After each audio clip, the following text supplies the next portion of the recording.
You've been lied to about gratitude. They told you it's just saying thank you when someone does you a favor, or smiling politely even when you don't mean it. But if that were true, why do so many people who say thank you every day still feel empty inside? Why do you, even with food on the table and a roof over your head, sometimes feel restless, anxious, always waiting for something more before you can finally feel content? The truth is, gratitude isn't about manners. It isn't about pretending everything is fine. Real gratitude is deeper. It's a way of seeing the world, a shift in the heart, a quiet power that turns even ordinary moments into miracles. And Buddhist wisdom holds the blueprint. For centuries, monks, teachers, and seekers have discovered how to be grateful not only for the good, but also for the fleeting, the painful, the imperfect.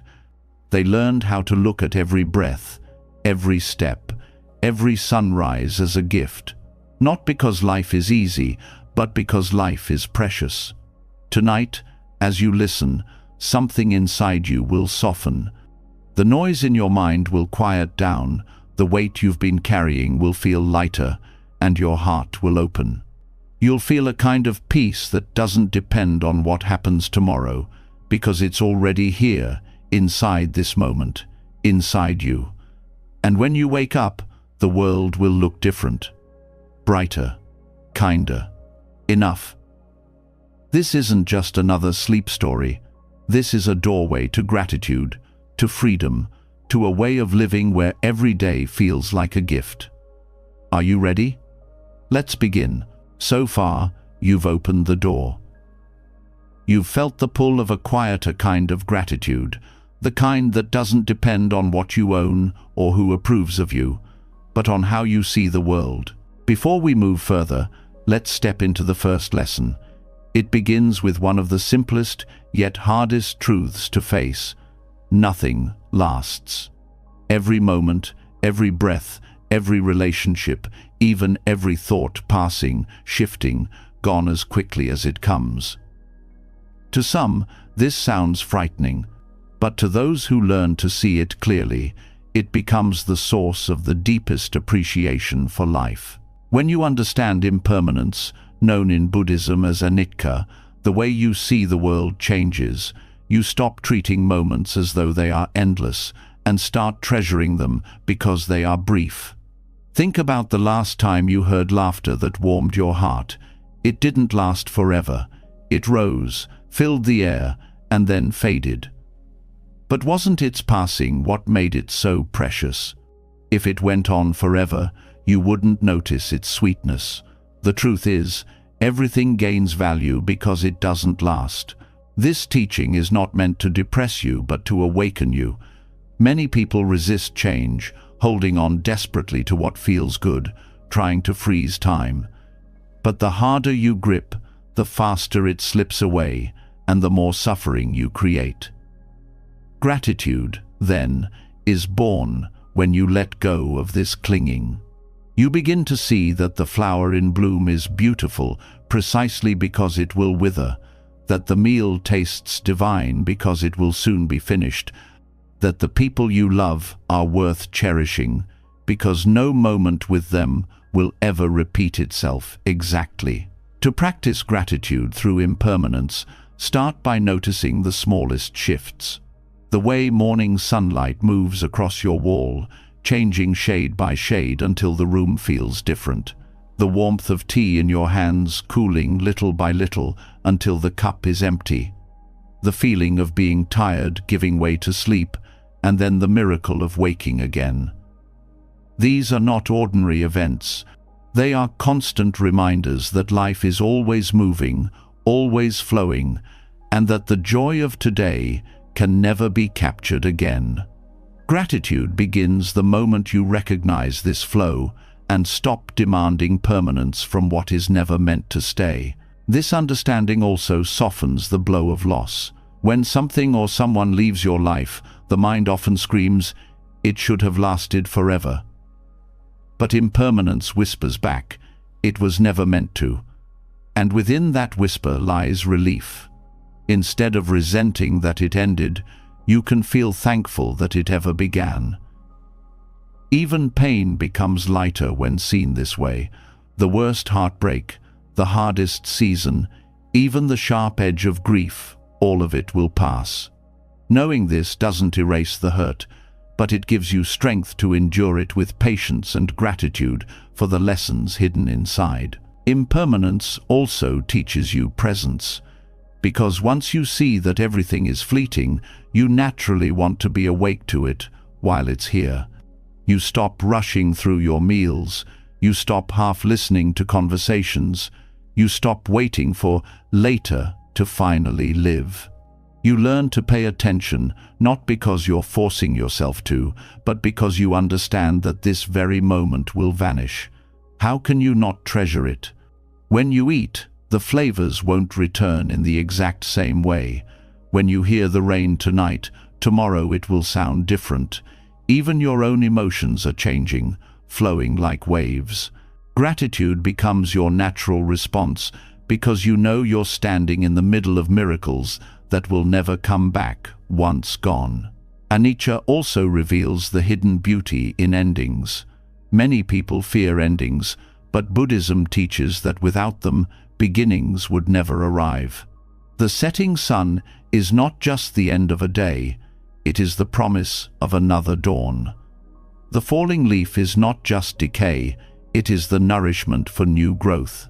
When you train yourself to see endings in this way, gratitude blossoms even in moments of goodbye. You thank the experience, the person, the chapter of your life, not for lasting forever, but for touching you at all. This shifts the way you live. You stop demanding certainty and start dancing with change. Gratitude, then, is not something you practice only when life feels kind. It becomes your posture toward reality itself. Every new wrinkle on your skin becomes a reminder that you've lived, that time has gifted you experience. Every farewell sharpens your love for those still by your side. Every changing season brings a lesson. Nothing is guaranteed, and that's what makes it worth celebrating. You also begin to let go of comparison. When you know life is temporary, you stop wasting it chasing other people's timelines or clinging to their approval. You see that your journey is uniquely yours, and the shortness of life makes it foolish to spend it living someone else's script. Gratitude arises as you honor your own unfolding, even if it looks different from what the world expects. Each day becomes enough because you stop measuring it against endless demands for more. And when you connect with this truth deeply, fear starts to fade. Why? Because much of fear is tied to the illusion of permanence. We fear losing what we think should stay forever. We fear endings as if they are unnatural. But when you see impermanence clearly, you realize that change is not an interruption of life, it is life.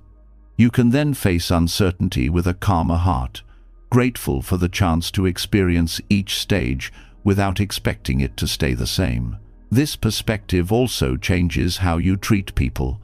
Knowing nothing lasts, you become kinder. You don't hold grudges as tightly because you know the chance to love someone may be gone tomorrow. You don't postpone forgiveness because you see how fragile time really is. Every word of kindness feels urgent. Every hug feels precious. Gratitude for others doesn't wait for grand occasions.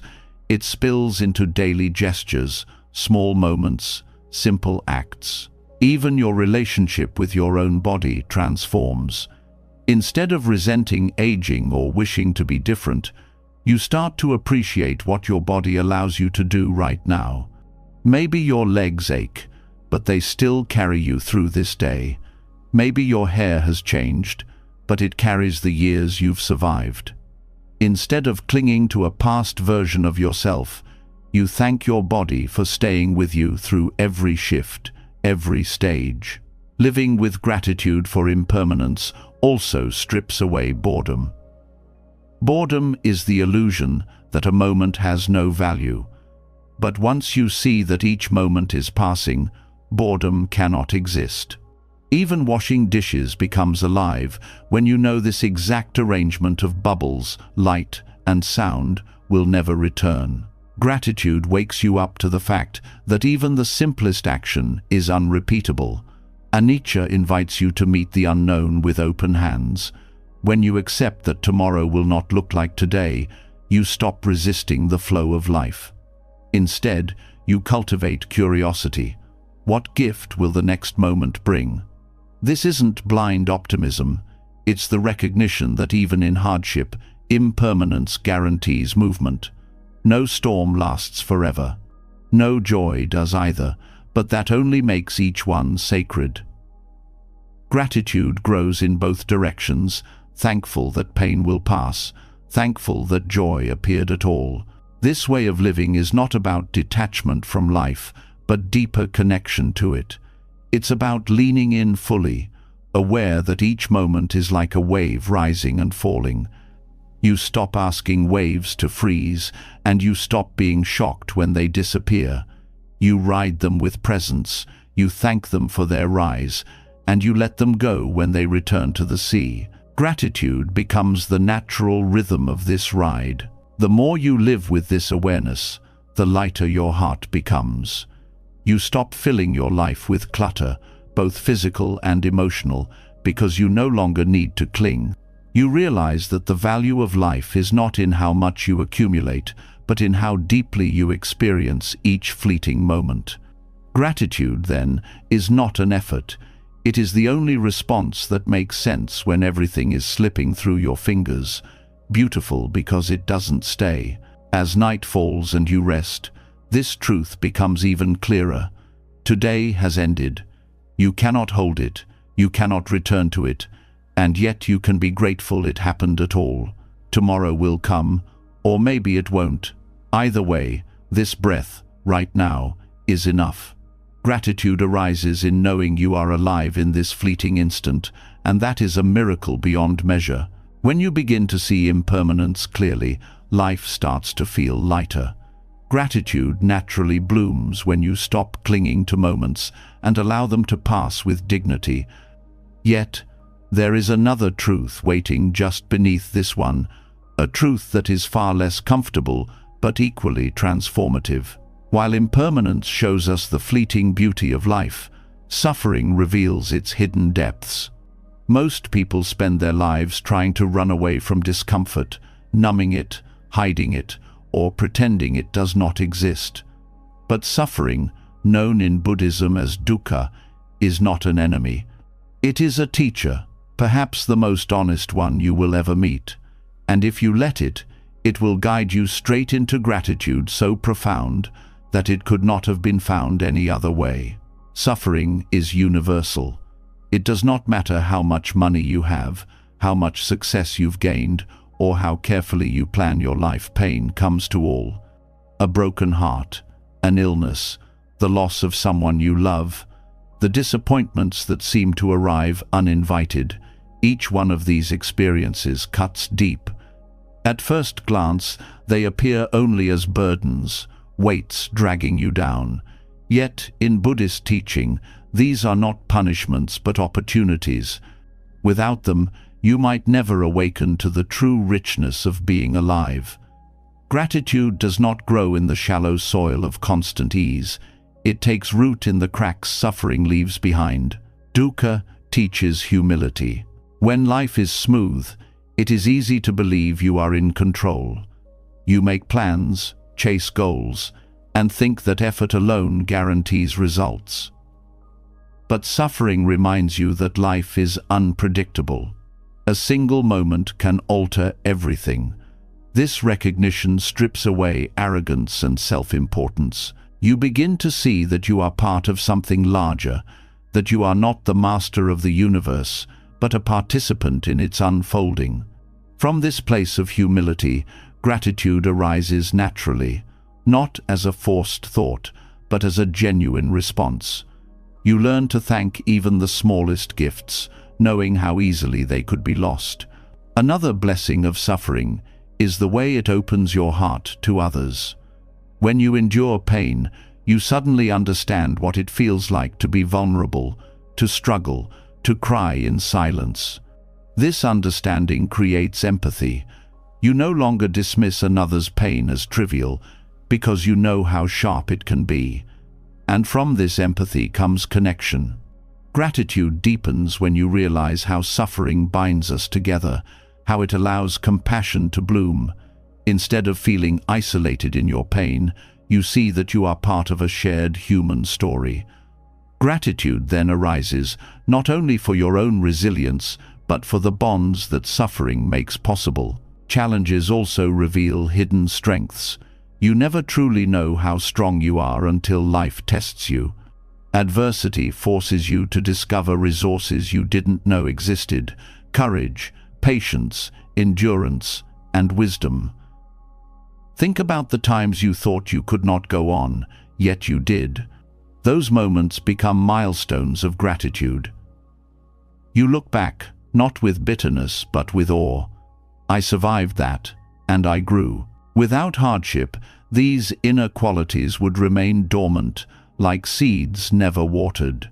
Suffering breaks the ground open so that these seeds can grow. Gratitude arises for the pain itself, because it called forth the best in you. Dukkha also strips away illusions. When everything is comfortable, it's easy to become distracted, chasing possessions, status, or empty pleasures.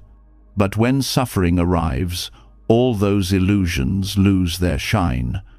Suddenly, what really matters becomes clear: health, kindness, presence, love. The noise of life falls away, and what remains is truth. And with truth comes gratitude. You thank life for revealing what is real, for cutting through the fog of distraction. You begin to see that suffering, harsh as it is also cleansing, washing away the unnecessary so you can focus on what truly nourishes you. Pain teaches patience in a way comfort never can. When you are forced to wait through long nights of grief or endure slow healing, you learn to soften into time rather than fight it. This patience becomes a source of strength, an inner stability that carries you through all of life's uncertainties. Gratitude grows from recognizing that suffering gave you endurance, the ability to stand steady even when the storm has not yet passed. Without this, every inconvenience would feel unbearable. With it, you carry peace even in the waiting. Another hidden gift of dukkha is the way it teaches you to savor joy more deeply. The taste of sweetness is more intense after bitterness. The warmth of the sun feels more radiant after cold days. In the same way, moments of happiness become sharper, richer, when seen in contrast with suffering. Without sorrow, joy would be taken for granted, dulled by repetition. Gratitude expands because you know what it feels like to be without, and that absence sharpens your appreciation when life offers its blessings again. Suffering also teaches surrender. You cannot control everything. You cannot stop loss or prevent change or dictate every outcome. When you finally accept this, something surprising happens. You relax. Not because the pain is gone, but because you stop fighting reality. Gratitude emerges from this surrender, because in giving up the impossible task of controlling life, you free yourself to see the good that still exists, even in hardship. You stop focusing only on what is broken and start noticing what remains whole. There is another way suffering teaches gratitude. It forces presence. Pain anchors you in the body, in the moment, stripping away the mind's constant wandering. Even though it feels sharp, it demands your full attention, and in that attention, gratitude finds its entry point. You become aware of each breath, each small relief, each kind gesture from another person. Pain narrows your focus, and through that narrowing, you start to see what you had overlooked before. Gratitude does not always enter through joy. Often, it slips in through the cracks pain opens. Dukkha also reveals the impermanence of pain itself. In the midst of suffering, it feels endless, as though it will never ease. But eventually, like all things, it shifts. This realization builds trust in life's cycles. Just as joy does not last forever, neither does sorrow. Gratitude arises from the recognition that even the heaviest burdens are temporary. This gives courage to face future challenges because you know they too will pass. Gratitude is born in this understanding that nothing, not even suffering, has the power to stay forever. Suffering also awakens creativity. When the usual paths fail, when comfort is stripped away, you are forced to find new ways of thinking, new solutions, new expressions. Some of the greatest art, poetry, and wisdom in human history were born from pain. On a personal level, difficulty often unlocks fresh perspectives. Gratitude emerges as you realize suffering did not just take it, also gave, pushing you to grow in ways ease never would. You learn to thank the very challenges that once felt unbearable, because they became gateways to transformation. Dukkha teaches resilience not only in hardship, but also in recovery. When you heal, you look back with a kind of reverence for the process itself. Gratitude swells as you see how far you've come, how wounds turned into scars, how scars became reminders of strength. Every healed wound is a story of survival, a reminder of life's ability to mend itself. Gratitude for healing is perhaps one of the deepest forms, because it acknowledges both the pain and the recovery, both the wound and the wisdom that followed. There is also a profound gratitude that arises for the helpers suffering brings into your life. Pain often draws out the kindness of others, a friend who listens, a stranger who offers support, a family member who stands beside you. These moments of care shine more brightly against the backdrop of suffering. Gratitude grows not just for the relief they provide, but for the reminder that even in darkness, humanity carries light. Suffering reveals generosity, patience, and love in the people around you, and that revelation becomes a source of lifelong thankfulness. Finally, suffering teaches you that gratitude itself is not fragile. It does not depend on perfect conditions. In fact, it thrives in imperfection. Even when life hurts, even when things fall apart, gratitude is still possible. It does not deny pain, but grows alongside it. You learn to say, "This hurts, and I am grateful for what it teaches me." That paradox is the true blessing of dukkha. Gratitude no longer becomes a mood that depends on good days, but a way of seeing that transforms every day, even the hardest ones, into a field of hidden gifts. As you let this truth settle into your heart, you begin to see that suffering is not a curse, but a path. It deepens you, softens you, strengthens you, and connects you. Gratitude is not something you find despite pain, but something you discover because of it, and this discovery changes the way you walk through life. Instead of resisting hardship, you meet it with open eyes, ready to learn, ready to grow, ready to uncover the blessings waiting within. And now, having seen how even suffering can become a source of gratitude, the path opens further. The next step reveals not just your own lessons, but the countless connections that make your very existence possible. Gratitude expands beyond personal experience into the vast web of life that sustains you. Each thread of that web carries you, unseen yet essential, and recognizing it brings a whole new depth to being grateful for today. When suffering is understood as a teacher, gratitude begins to flow even in the darkest valleys of life. You start to see that pain itself can open the heart, making it more tender, more aware, and more alive to the truth that nothing exists on its own. The hardship you endured did not shape you in isolation. Every breath you took while surviving, every word of comfort you received, every resource that allowed you to keep going, all of it came from connections greater than yourself. This is where the teaching of interbeing comes alive, showing that gratitude does not stop with your own resilience, but extends outward into the vast, unseen web that supports you at every moment. Your very existence today is not a single achievement. It is the result of countless beings and causes that converge in this instant. Think of the meal that gave you strength this morning. The food on your plate carries with it the work of farmers who planted seeds, the rain that fell from distant clouds, the soil enriched by generations of decayed leaves, the sun that traveled millions of miles to feed the plants, and the workers who harvested and transported it. When you pause to see this network, gratitude swells. Eating is no longer ordinary. It becomes an act of receiving a universe of care. Even the air in your lungs is a gift of interbeing.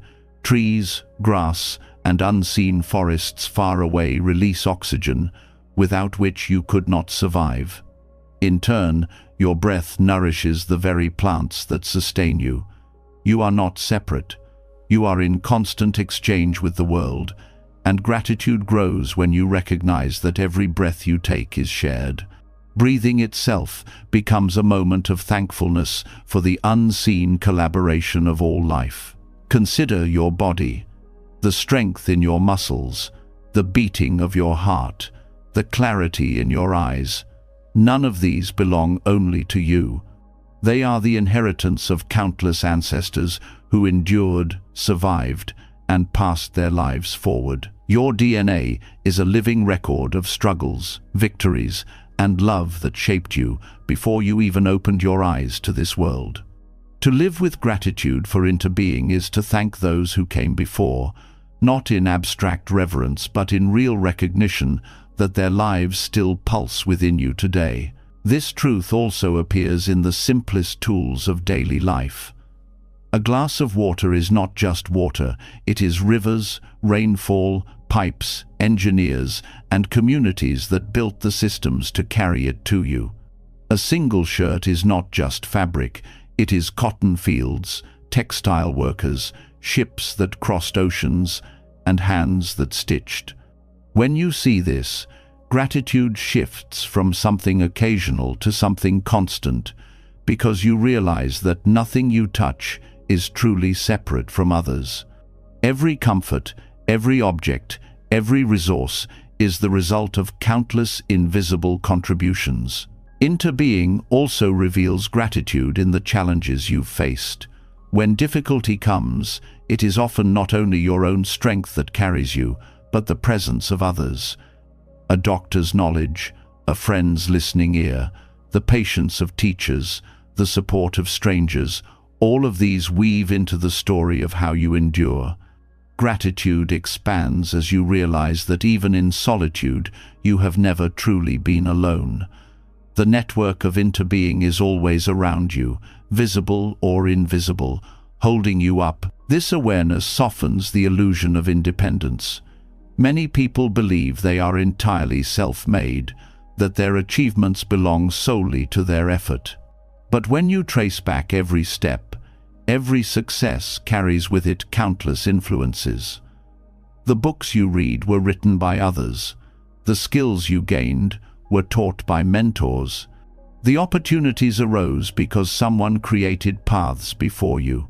Gratitude flourishes when you see this clearly, not as a diminishment of your effort, but as a celebration of the community of life that made it possible. Nature teaches interbeing constantly.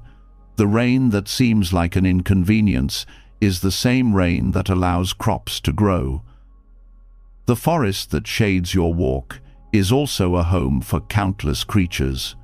The birds whose songs greet you in the morning travel across skies shaped by winds that touch distant lands. You are not a separate observer of these things. You are woven into their rhythm. Gratitude arises not just for what they give to you, but for the shared existence that makes life possible at all. This way of seeing also reshapes how you handle relationships. Gratitude grows deeper when you understand that every person you meet carries within them a web of stories, experiences, and influences. The kindness of one person is never theirs alone. It is shaped by parents, teachers, communities, and cultures that nurtured them. Even conflicts can reveal into being, showing how the behavior of one person is often the echo of countless factors, many unseen. Gratitude blossoms when you see the complexity of others, appreciating the unseen forces that shape each encounter. Your thoughts and emotions also arise through interbeing. The music you hear stirs feelings because of the artists who created it, the traditions that shaped it, the instruments built by skilled hands. A single idea in your mind may have roots in books you read, conversations you had, or the influence of people you will never meet. Gratitude arises when you stop claiming your inner world as only yours and recognize the endless threads that weave into your consciousness. Technology is another reminder of this web. The phone in your pocket is not a single object, but a global effort of miners, designers, engineers, and workers across continents. The electricity that charges it comes from power plants, rivers, fuels, or windmills, all connected. Even your ability to read these words is part of interbeing, a language shaped over centuries, literacy taught by others, devices created by countless minds. Gratitude becomes overwhelming when you see how many lives converge in something as simple as turning on a screen. Interbeing also teaches you to value what seems small. A bee pollinating a flower far away may contribute to the fruit you eat months later. An unseen worker repairing roads makes it possible for you to travel safely. A stranger donating blood may one day save the life of someone you love.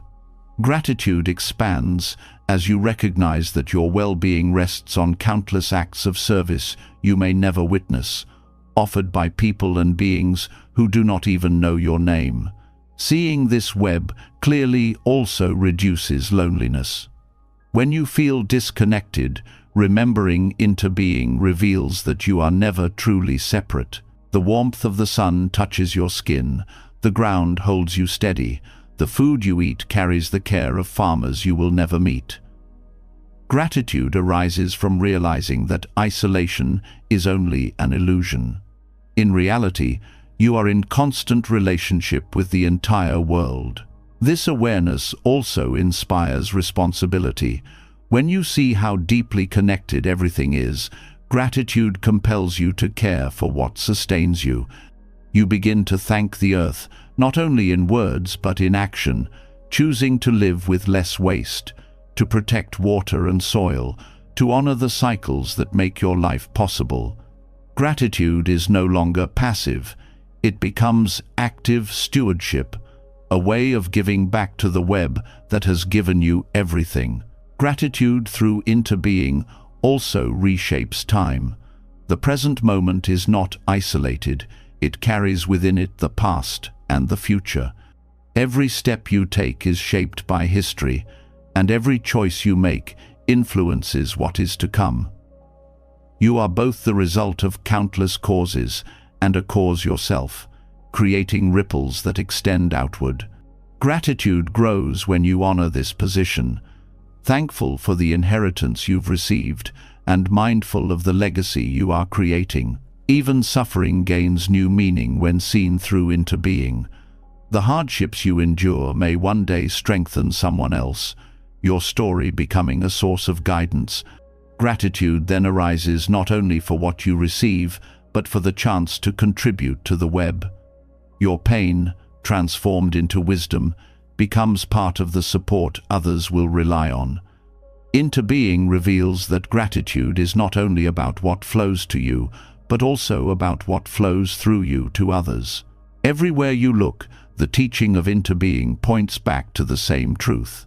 Nothing exists alone. The leaf is not separate from the tree is not separate from the soil is not separate from the rain. You are not separate from any of it. Gratitude becomes not a practice you must remember, but a natural response to seeing reality clearly. When you see the web of life, you cannot help but give thanks, because you recognize that everything around you is already giving itself to you. As this awareness deepens, life transforms. Meals become sacred, breaths become blessings, relationships become mirrors of countless lives intertwined. Gratitude is no longer reserved for rare moments of joy. It becomes the way you meet every moment, because every moment is supported by an infinity of causes. To thank the unseen web of life is to thank life itself, again and again, until thankfulness becomes indistinguishable from the way you live. When you begin to see into being clearly, gratitude ceases to be an abstract thought and becomes a living awareness. You notice that the air you breathe, the clothes you wear, the ground that carries you, and even the challenges you face are all part of a web so vast that it humbles the mind. But there is one place where this truth becomes most immediate, where the unseen network of life enters your body and sustains you in the most intimate way. Every meal you take is not just food, it is the story of the universe arriving on your plate. To eat without awareness is to miss this miracle. To eat with mindfulness is to turn every bite into gratitude itself. Food is more than fuel. It carries the sun, the rain, the earth, and the labor of countless hands. When you pause before a meal, you touch this reality. You see the grain that once swayed in fields, the vegetables nourished by soil alive with microbes, the water that has traveled through rivers and clouds, the work of farmers who rose before dawn, and the people who transported, prepared, and cooked. In this moment, gratitude deepens because you realize you are not eating a simple dish, you are receiving a gift of interdependence. Mindful eating begins with slowing down. In a world that glorifies speed, meals are often rushed, taken while scrolling on screens, or consumed in silence without thought. Yet when you choose to eat slowly, the act transforms. You begin to taste the layers of flavor, notice the textures, feel the warmth of soup or the crispness of fruit. Gratitude grows, not because the food is extraordinary, but because your attention is. The ordinary becomes sacred when you stop to notice it fully. Awareness at the table also teaches respect. When you truly see the effort behind your meal, waste becomes unthinkable. A discarded grain of rice is not just a grain, it is the sweat of a farmer, the generosity of the earth, and the energy of the sun. Gratitude teaches you to honor food by taking only what you need and receiving it with reverence.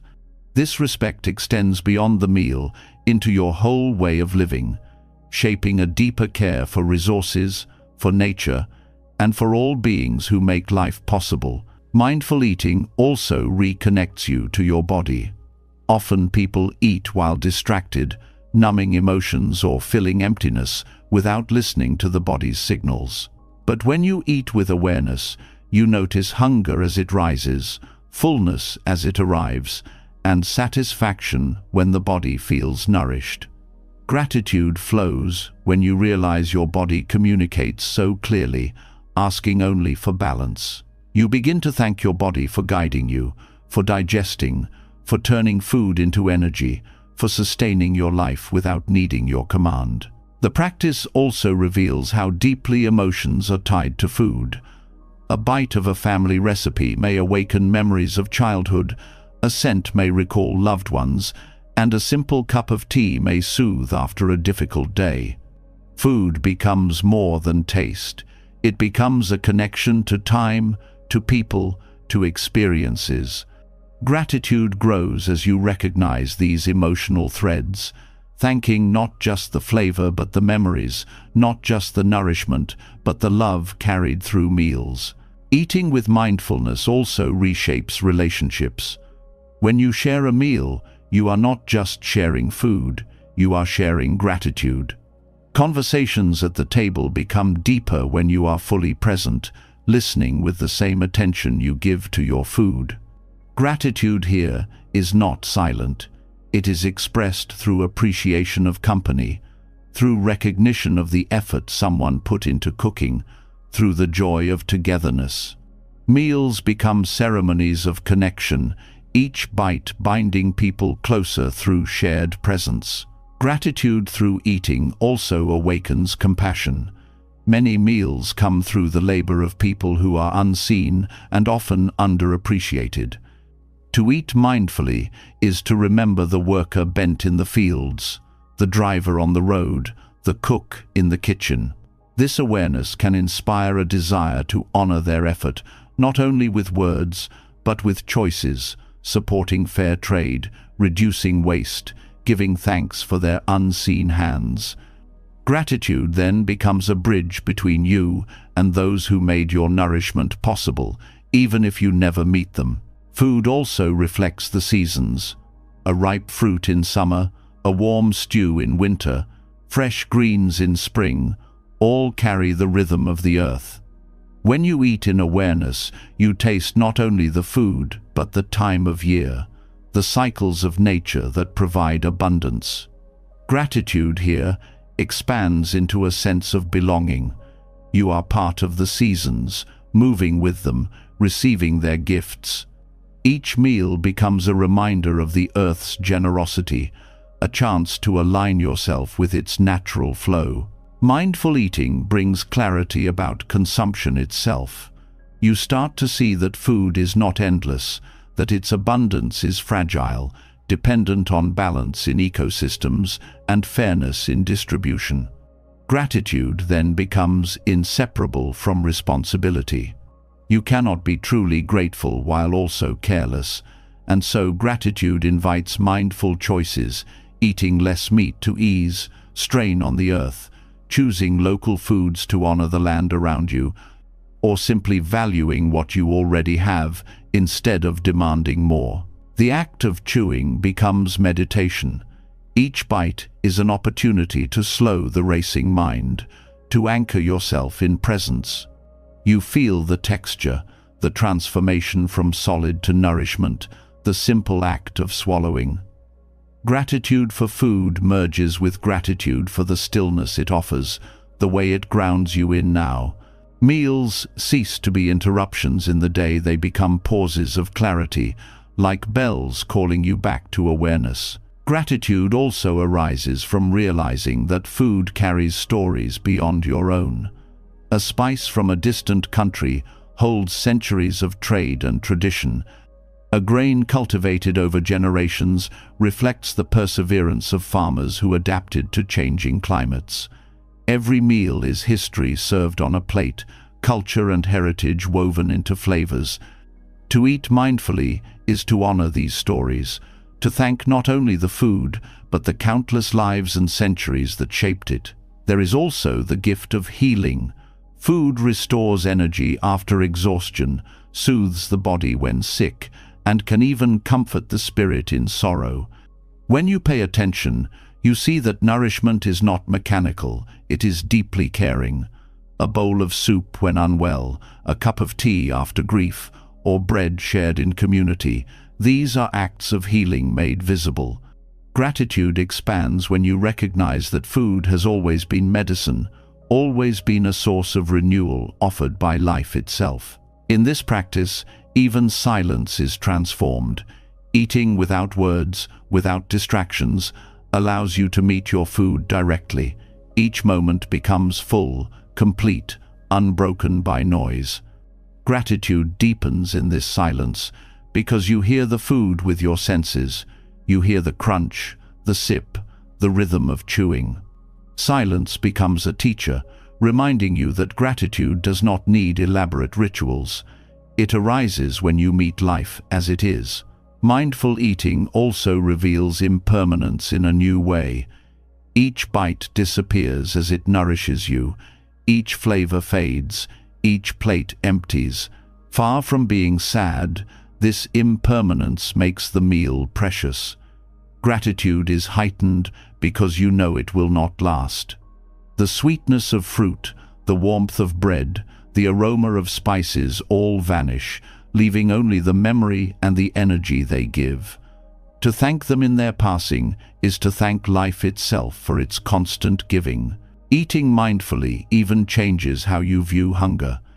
Instead of treating it as discomfort to be silenced, you begin to see hunger as the body's way of reminding you of your dependence on life. Gratitude grows for the hunger itself, because it shows you what sustains you.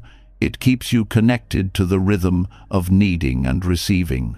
When food arrives to meet hunger, the gratitude doubles, thankful for both the reminder and the fulfillment. This practice also touches the heart with simplicity. A humble meal, when eaten mindfully, can bring more gratitude than a feast consumed in distraction.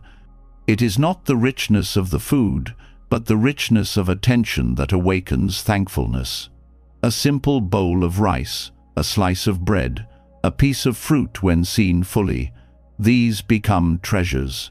Gratitude teaches you that enough is not a matter of quantity, but of awareness. Through mindful eating, gratitude is no longer confined to special moments. It becomes daily, ordinary, woven into the rhythm of life. Breakfast, lunch, and dinner are transformed into reminders of connection, generosity, and care. Gratitude becomes as regular as breathing, each meal a chance to remember that you are held by a world that continually gives itself to you. And from here, the path of gratitude widens even further. Once you learn to find thankfulness in food, in breath, in every ordinary moment, you discover that joy does not come from adding more, but from seeing more clearly what is already here. The next step reveals how the simplicity of life itself, lived without excess, holds a secret abundance waiting to be uncovered. When every meal is met with gratitude, life itself starts to slow down. Food no longer feels rushed or unnoticed. It becomes a reminder that the smallest details carry the greatest depth.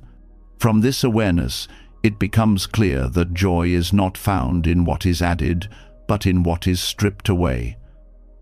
The heart begins to crave simplicity, a rhythm of living that allows space for gratitude to breathe. This is where Buddhist monastic life offers a profound lesson.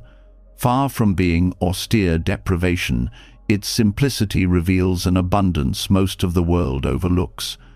In the quiet order of monastic rhythms lies a joy so deep that it transforms how you see everything you already have. Monastic life is built on patterns of mindfulness, rising early with the sun, moving through the day with deliberate steps, balancing work, rest, and meditation. All of this cultivates stability. Gratitude arises not from novelty, but from constancy. The repeated actions, done with full attention, turn ordinary moments into treasures. Washing a bowl, sweeping a floor, chanting a verse, each act is both practical and sacred. In this rhythm, life stops feeling scattered and begins to feel whole. Gratitude flows naturally because you finally see that every small act is already enough. Simplicity also reveals freedom. In a world drowning in choices and possessions, simplicity cuts through the noise. A monk does not need a closet full of clothes or a shelf of decorations to feel complete. One robe, one bowl, one mat. These are not symbols of lack, but of liberation. Gratitude grows when you no longer chase endless options, when your heart learns to rest in sufficiency. With fewer distractions, the richness of what remains shines brighter. A single cup of tea becomes an occasion. A shared silence becomes nourishment. Joy comes not from more but from less, and gratitude becomes the natural state of being. This simplicity also reshapes time. In modern life, time feels rushed, fragmented, consumed by endless obligations. But in monastic rhythms, time is marked by bells, chanting, and mindful pauses. These reminders call you back, again and again, to the present. Gratitude expands as you see that you do not need more hours in the day. You need more presence within the hours you already have. The joy of monastic life is not that it stretches time, but that it deepens it. Every moment is full because it is met fully. The discipline of simplicity also teaches gratitude for the basics. When you live with little, you begin to notice how much you already have. A roof over your head, a bed to rest in, water to drink, these no longer seem small. They become gifts. The abundance that consumer culture promises is revealed as an illusion because joy does not multiply with possessions. Gratitude deepens when you see that your well-being depends less on accumulation and more on awareness. By stripping life down to essentials, simplicity uncovers the quiet wealth that was always there. Simplicity also cultivates gratitude through community. In monasteries, meals are shared, work is divided, silence is observed together. This interdependence strengthens bonds and reduces the illusion of separateness. Gratitude arises not only for what you receive, but for the chance to contribute, for the harmony of living in rhythm with others. Modern life often isolates, but monastic life weaves together, reminding you that abundance is not measured in possessions, but in connections. The joy of being part of something larger replaces the loneliness of constant striving. Another gift of monastic simplicity is the way it shifts desire. In ordinary life, desire constantly grows new goals, new cravings, new demands. But when you live simply, desire quiets. Gratitude expands because the constant comparison, the need to compete or prove, begins to fade. With fewer wants, the heart rests more easily. Joy arises from what is already present, rather than from what is still missing. This inner sufficiency is the greatest wealth simplicity can offer. Work itself becomes an expression of gratitude. In monasteries, tasks are done not for profit, but for care. Care of the space, care of the body, care of the community. Sweeping a courtyard is not just cleaning, it is cultivating clarity of mind. Cooking is not just preparing food, it is offering nourishment. Gratitude grows when you begin to see your own daily tasks in this light.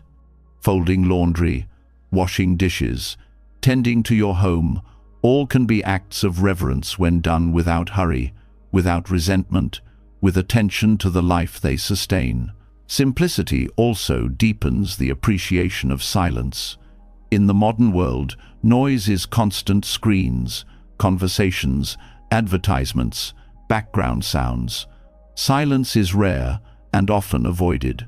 But in monastic life, silence is cherished, woven into the day as a practice of awareness. Gratitude swells when you finally hear the silence that has always been present beneath the noise. In silence, the mind rests, the heart softens, and joy becomes easier to touch. Silence is not emptiness but fullness, reminding you that peace does not need to be created. It is already there, waiting to be noticed. The simplicity of monastic rhythms also nurtures gratitude for the body. Rising early, eating mindfully, walking slowly, meditating, all of these honor the body's natural rhythms. There is no rush to exhaust or exploit it. Gratitude grows when you see how your body responds to this care: more energy, more clarity, more peace. You begin to thank your body not only for carrying you through hardship, but for being the very ground of your practice. Monastic life reminds you that caring for the body is not indulgence but reverence, a way of honoring the gift of being alive. Simplicity teaches gratitude for nature in profound ways. Without the distractions of excess, the natural world becomes vivid. The sound of rain, the warmth of sunlight, the sight of a tree swaying in the wind, these are no longer background noise but central experiences. Gratitude swells as you reconnect to rhythms older and wiser than your own. realizing that joy does not need entertainment when the world itself is already full of wonder. Monastic simplicity is not escape from life. It is deeper immersion into its raw beauty. Living with little also teaches adaptability. When you rely less on external conditions for happiness, you become more resilient. Gratitude arises from realizing how little you truly need to be well. A simple meal can sustain you. A quiet space can bring peace. A single robe can clothe you. This resilience transforms the way you meet change, because you are no longer dependent on fragile comforts. Joy comes from within, and gratitude flows because you have discovered freedom from constant craving. The rhythm of monastic life also sharpens awareness of interdependence. With fewer distractions, you begin to see more clearly how every aspect of life connects. Gratitude arises when you notice how much care is required to sustain even a simple life. The effort of planting, cleaning, cooking, maintaining, nothing is separate, and everything matters. This awareness makes gratitude continuous, because each act reveals the threads of connection that support you. Simplicity further reveals abundance through repetition. When tasks and rituals are repeated daily, they stop being mundane and start being profound. Chanting the same verses, sweeping the same floor, eating the same food, each repetition becomes a deepening rather than a dulling. Gratitude arises from seeing that newness is not always about novelty, but about awareness. The same act, done with presence, reveals infinite depth. Joy is found not in variety, but in attention. The practice of simplicity also reveals how much suffering is created by excess. Too many choices, too many possessions, too many distractions. These overwhelm rather than satisfy. Gratitude expands when you release them and discover how much lighter life feels. The joy of simplicity is not about deprivation, but about clarity.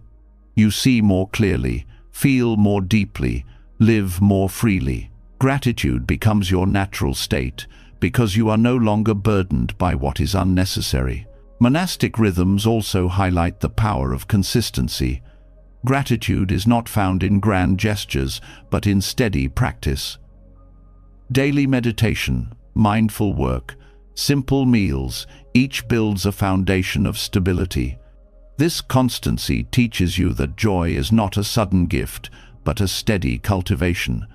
Gratitude arises because you see how these small, repeated actions create a life that feels full, grounded, and peaceful.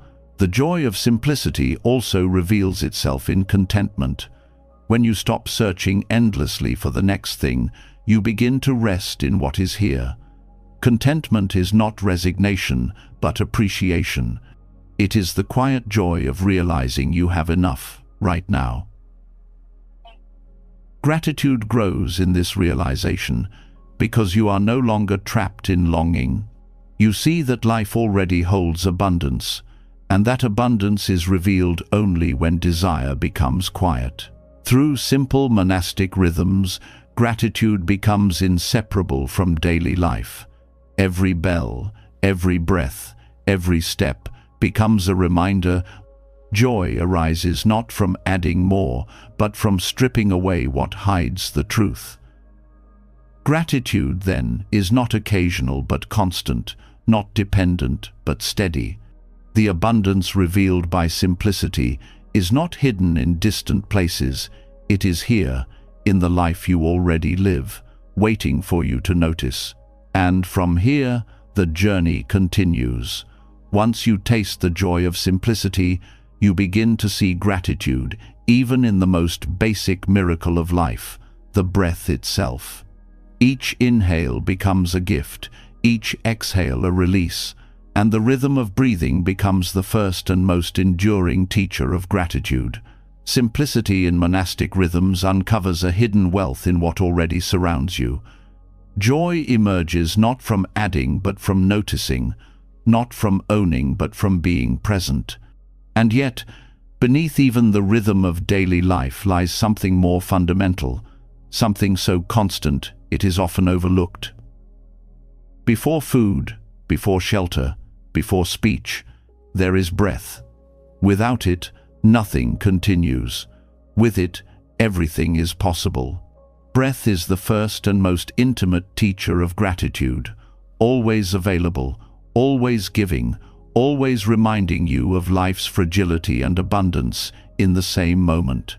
Breathing is often dismissed as automatic, a background function of the body. But when awareness turns toward it, the ordinary reveals its extraordinary depth. Each inhale is a miracle. The body receives air without demand. Oxygen flows into the blood. Life is renewed again and again. Each exhale is an act of letting go, a release of what the body no longer needs, a surrender to impermanence. Gratitude grows when you begin to see this cycle not as mechanical, but as the very pulse of life. The inhale itself teaches reception. With no effort beyond allowing, life enters. Air flows freely into the lungs, offering energy and clarity. Gratitude arises for the invisible generosity of the earth, for trees, oceans, and the balance of ecosystems that make breathing possible. In this simple act, you are reminded that you are constantly being sustained by forces outside your control. Every inhale is a reminder that you are supported, that life is being gifted to you one breath at a time. The exhale teaches release. Just as life gives, it also takes away. Exhaling is not loss but renewal. The body lets go of carbon dioxide, making room for the next inhale. Gratitude emerges when you realize that letting go is not an end, but a necessity for continuation. Each exhale becomes a lesson in trust. Trust that more will come. Trust that space must be cleared for life to continue. Trust that clinging to what has already served its purpose only creates stagnation. Breath also teaches impermanence with clarity sharper than words. No breath lasts forever. The inhale cannot be held endlessly. The exhale cannot be resisted indefinitely.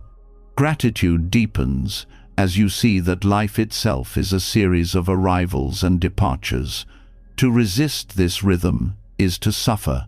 To accept it is to find peace. By observing the breath, you learn to flow with change, to honor each moment as passing yet precious. Attention to breath grounds you in the present.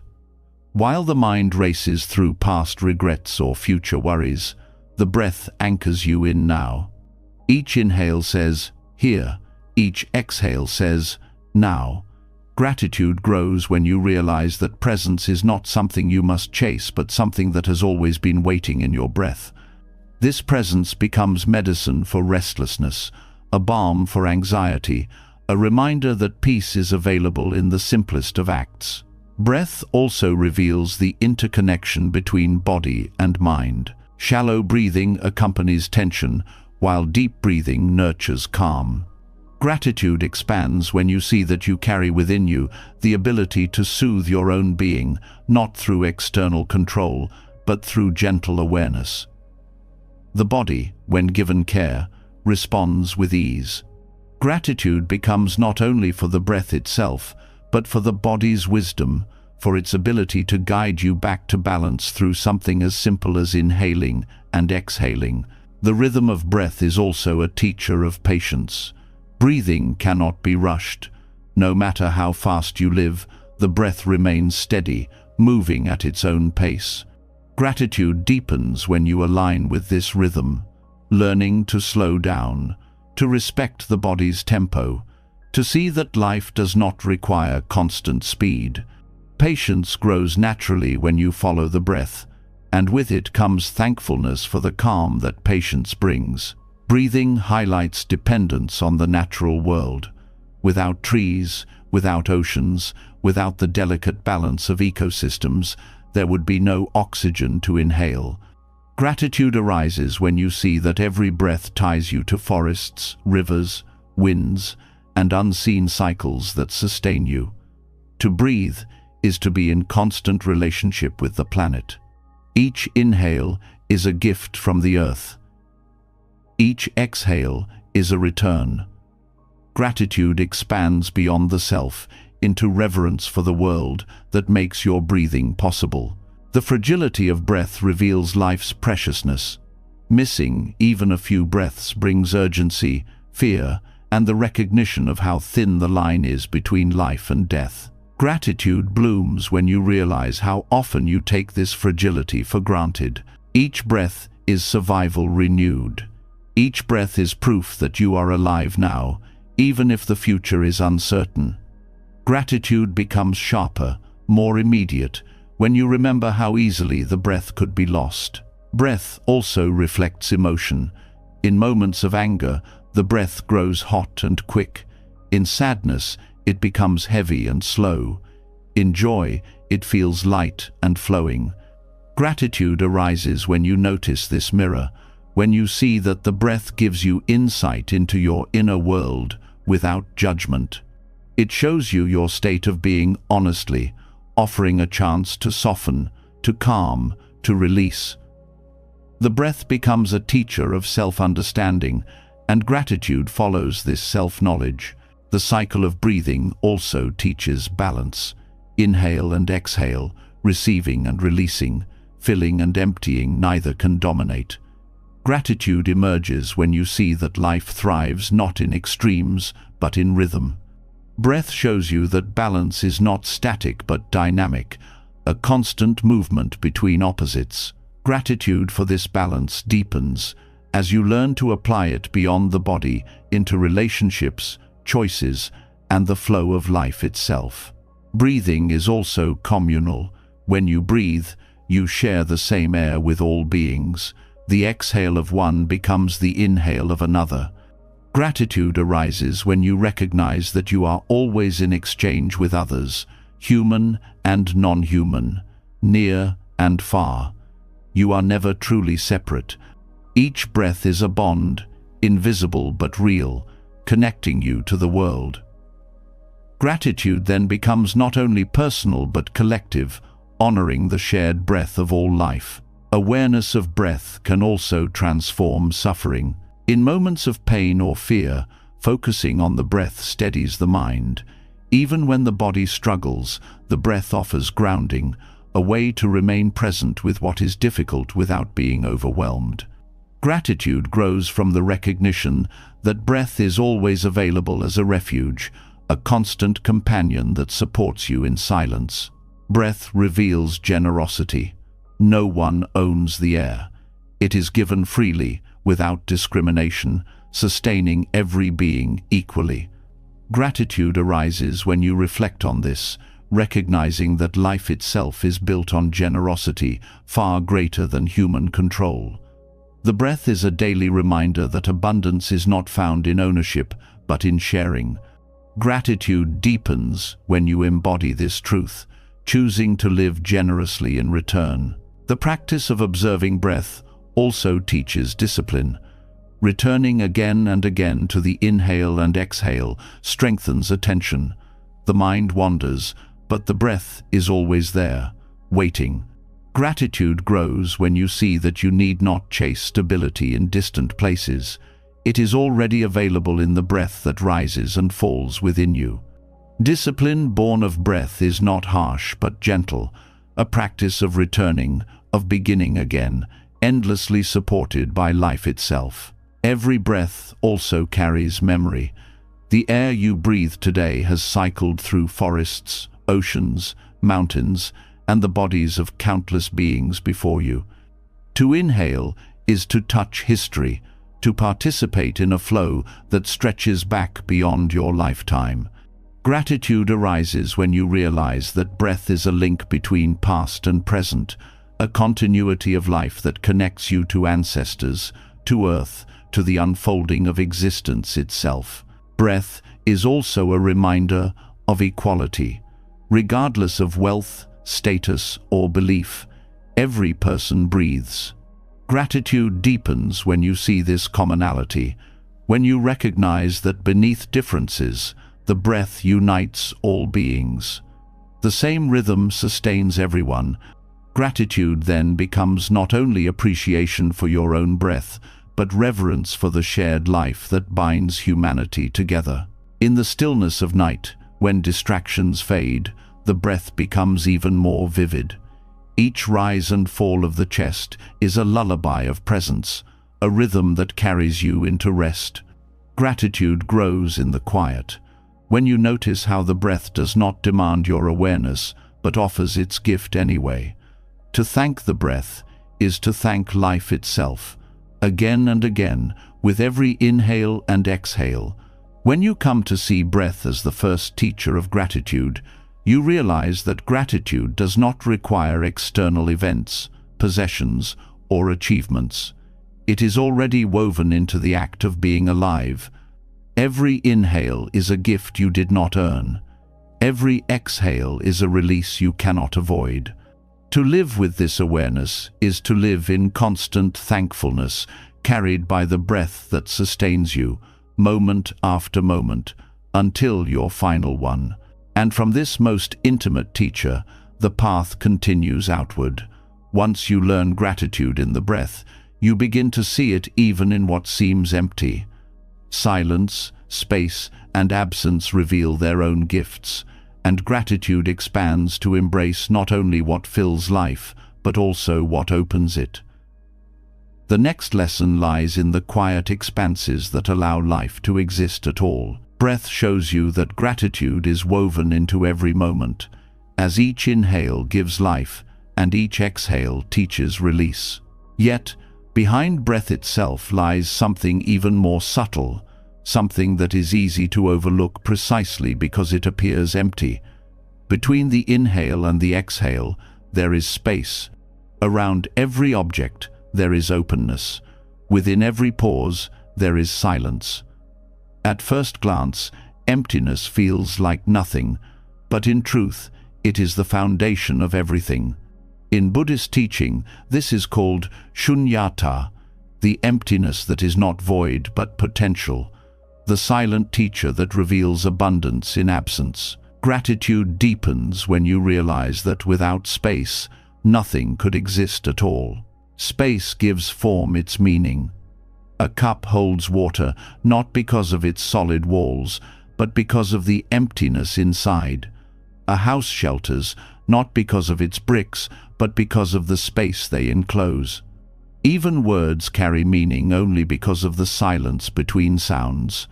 Gratitude arises when you see that emptiness is not lack, but the condition for usefulness.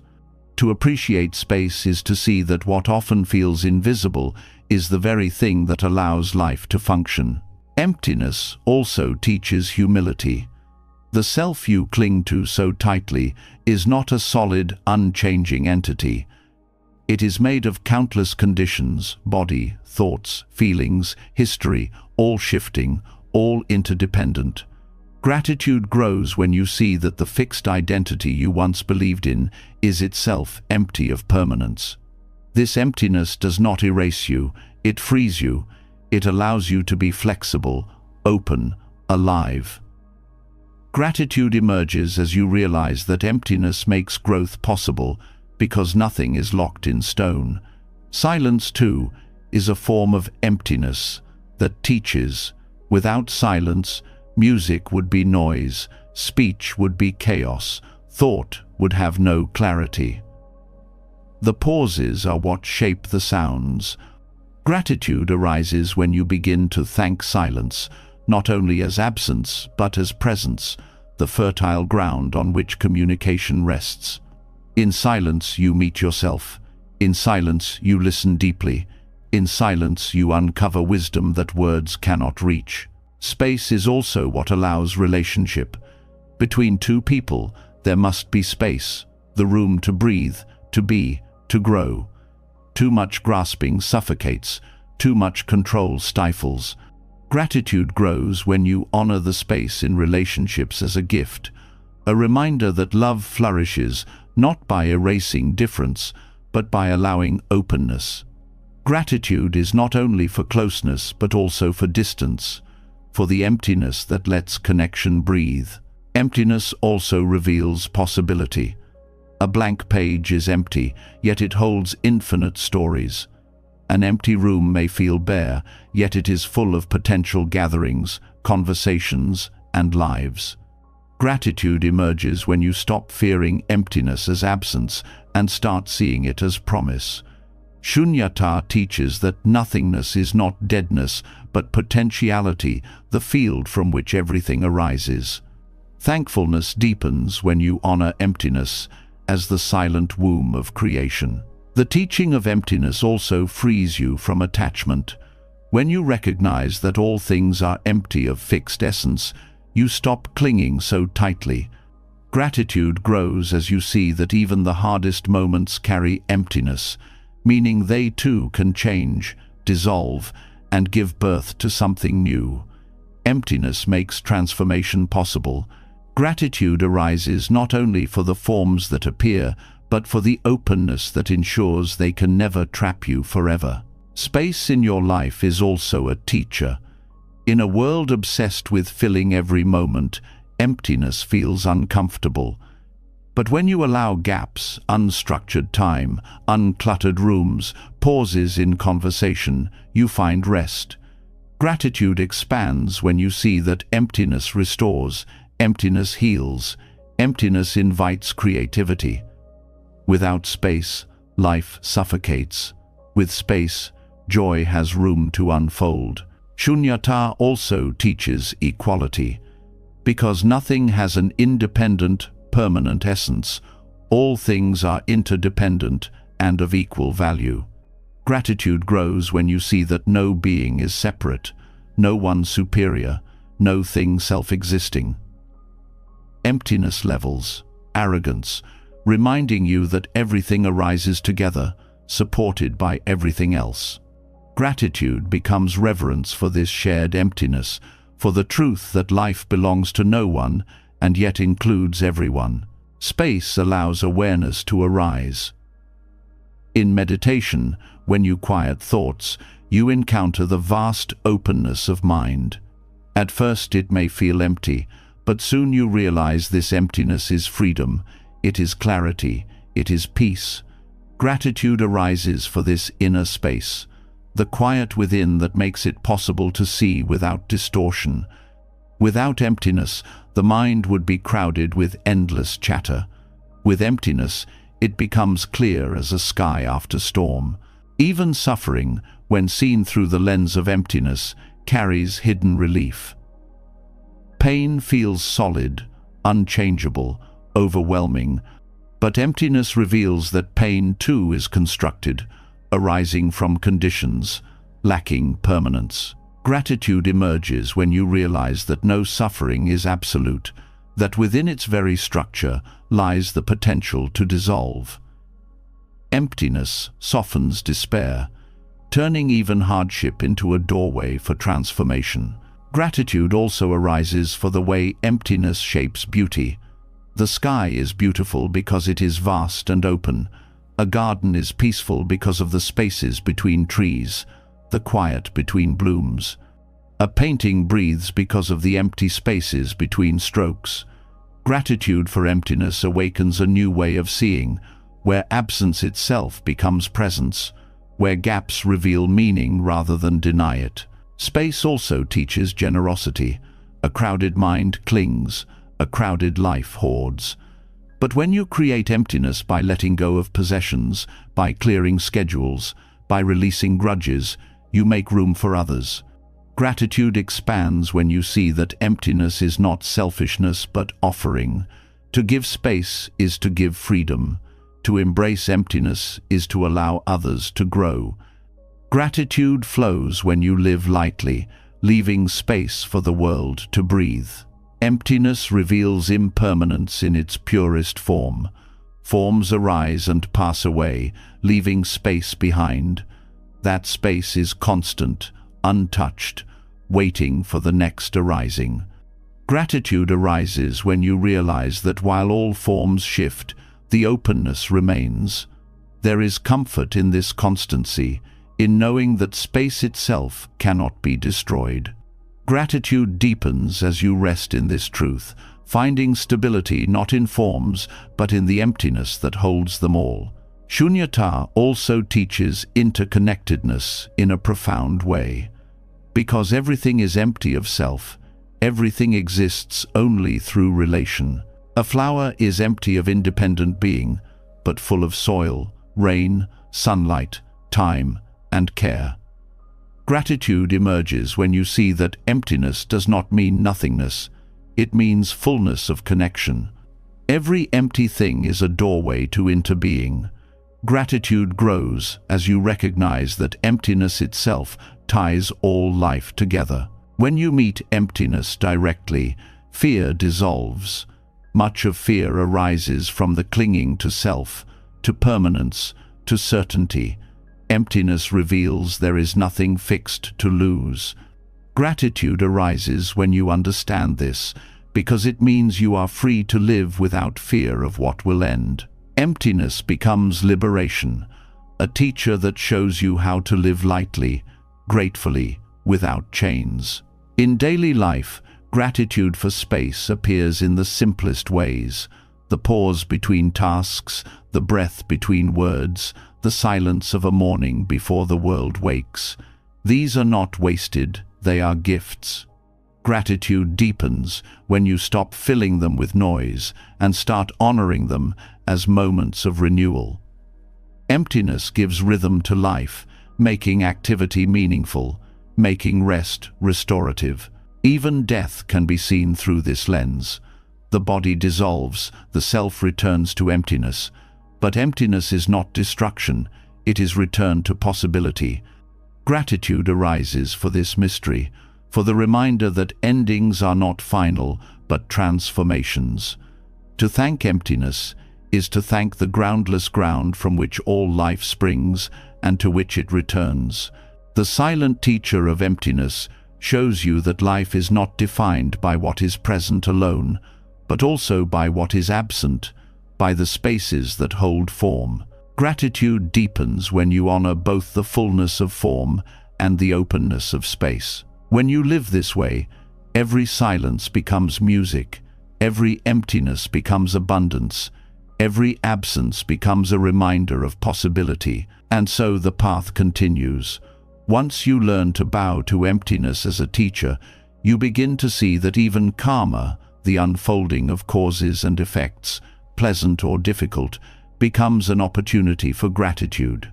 Not only the easy conditions, but even the painful ones carry lessons, shaping wisdom and guiding you deeper into the truth of life. Emptiness reveals itself as the quiet teacher that makes everything possible, showing that what appears absent is often the source of deepest abundance. Yet, life is not only formed by openness and space, it is also shaped by the threads of cause and effect, the invisible patterns we call karma. Every thought, word, and action leaves traces, and those traces return in ways both gentle and difficult. While it is easy to be grateful for pleasant karma, the challenge is to meet the painful consequences with the same openness of heart. To see karma not as punishment, but as guidance, is to unlock a deeper form of gratitude, one that welcomes even hardship as an opportunity for wisdom.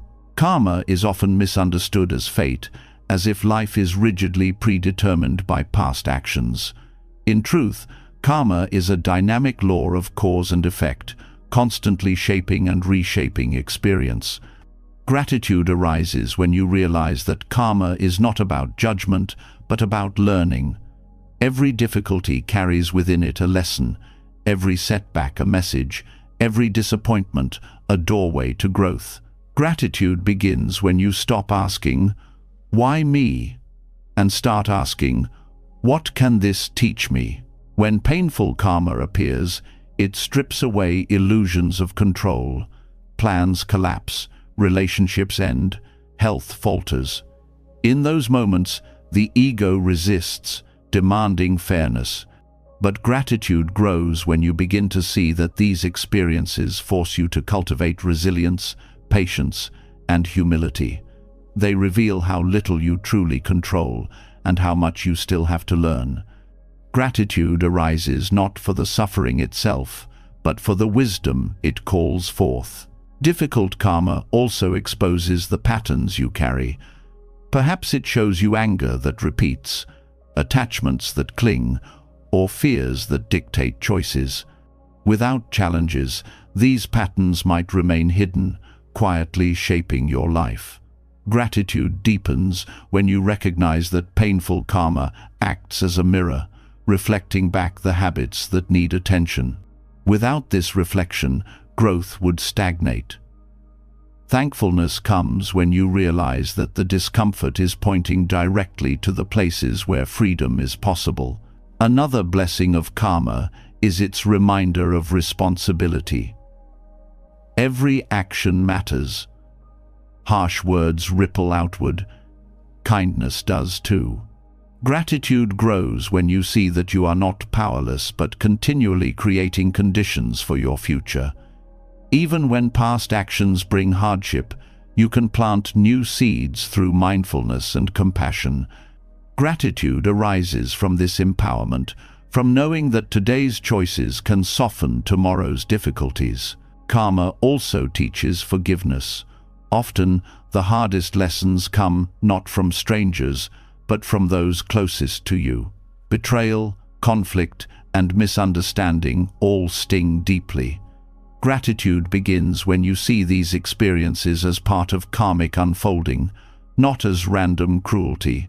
When you recognize that others, too, are shaped by their own causes and conditions, forgiveness becomes possible.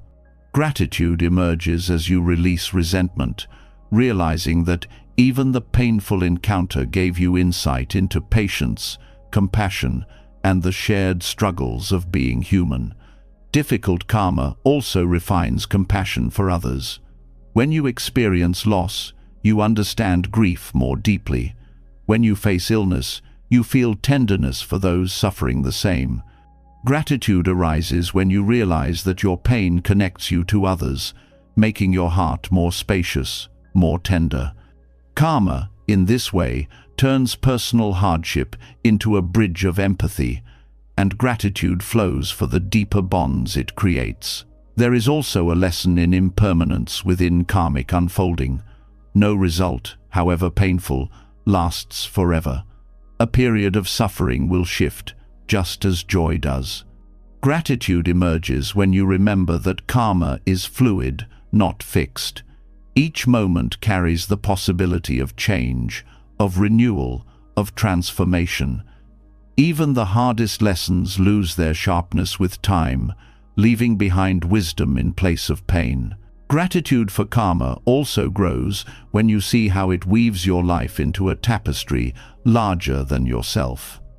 What you experience is not isolated. It is tied to countless interactions across time. Someone else's generosity may have set the stage for your success, just as your past actions ripple into the lives of others. Gratitude deepens when you see karma as interbeing in motion, a reminder that your life is part of a web of countless influences. Karma also teaches surrender. Often, you cannot undo what has been done. You can only meet its results with presence. Gratitude grows when you accept this without bitterness, when you stop resisting what is already here. In surrender, you discover peace not by controlling outcomes, but by aligning with reality.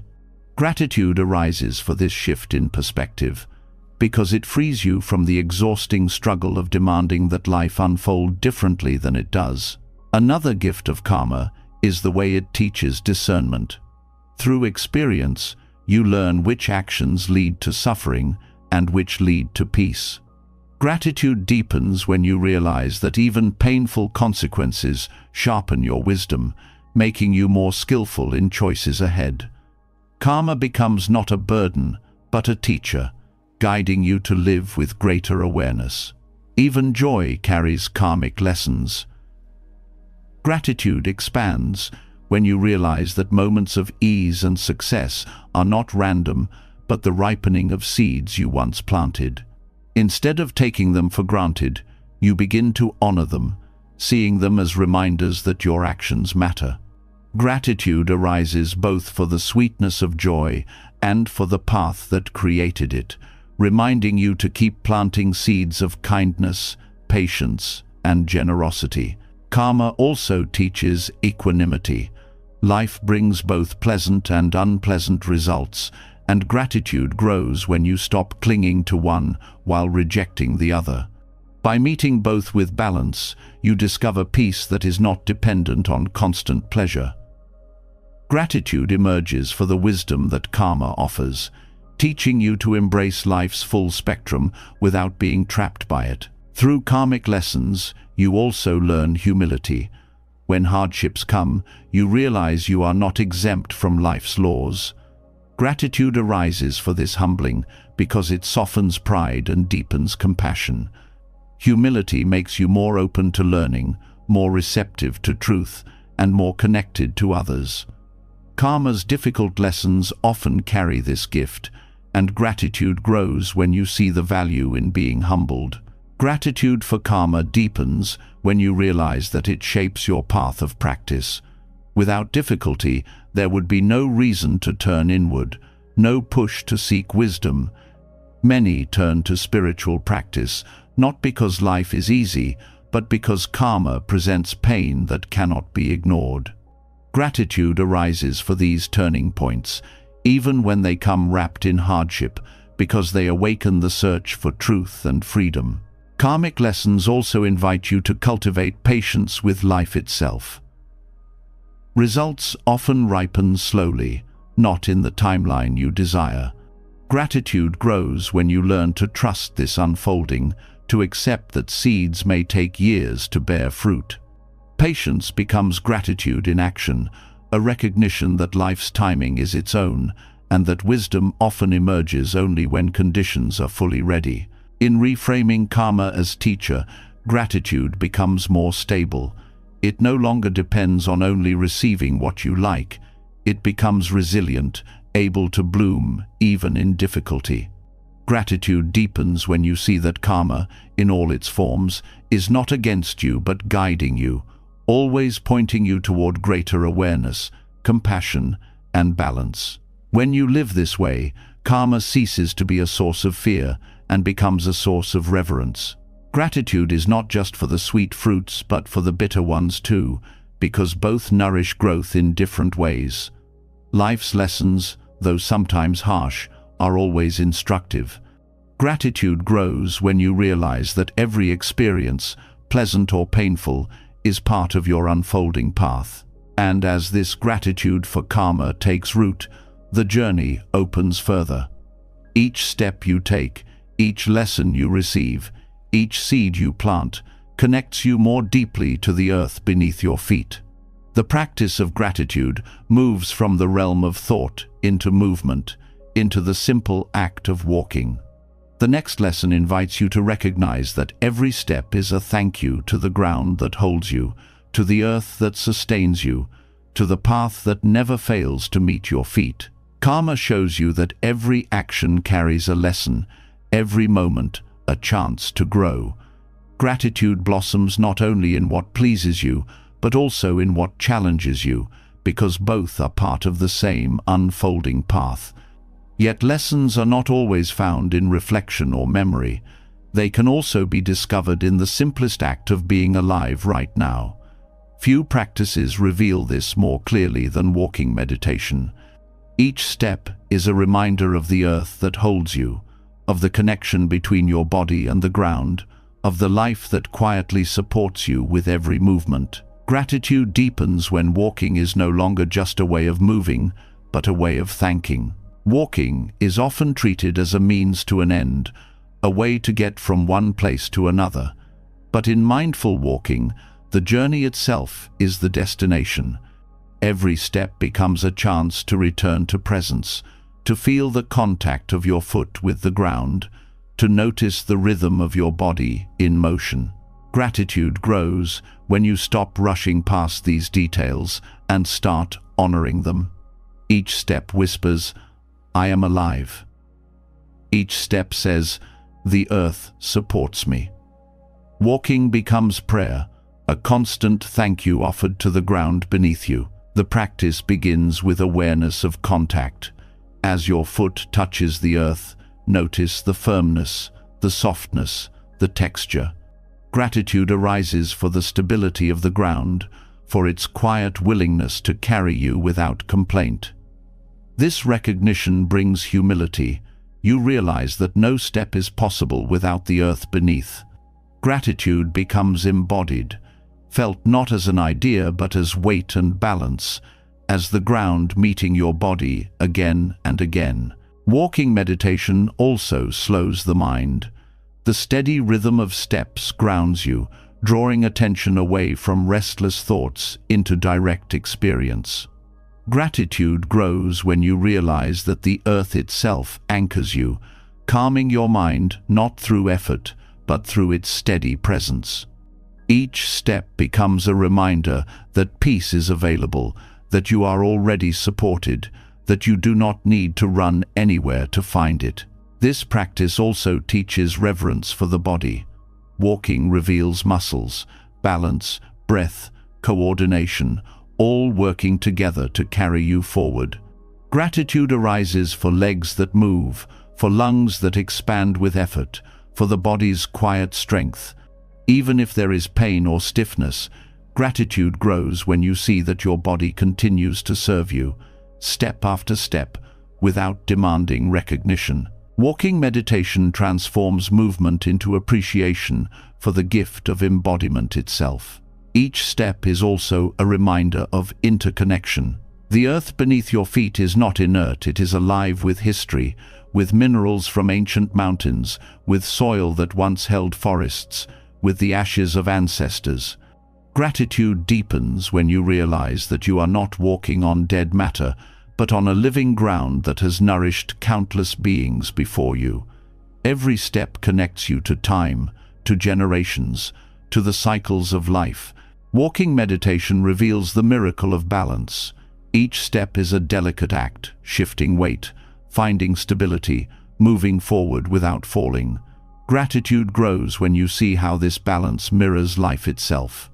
Just as you cannot stay frozen in one step, you cannot stay frozen in one moment.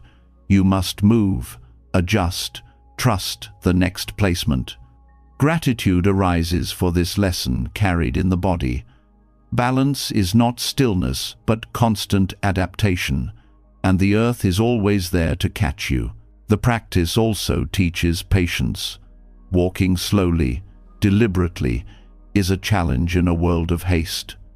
Yet, as you slow down, gratitude deepens. You see that the earth does not rush. The ground waits quietly for your step. Gratitude grows as you realize that life, too, can be lived without constant speed, that peace is found in steady presence rather than frantic motion. Walking with awareness also strengthens connection to nature. On grass, soil, sand, or stone, each surface teaches something new.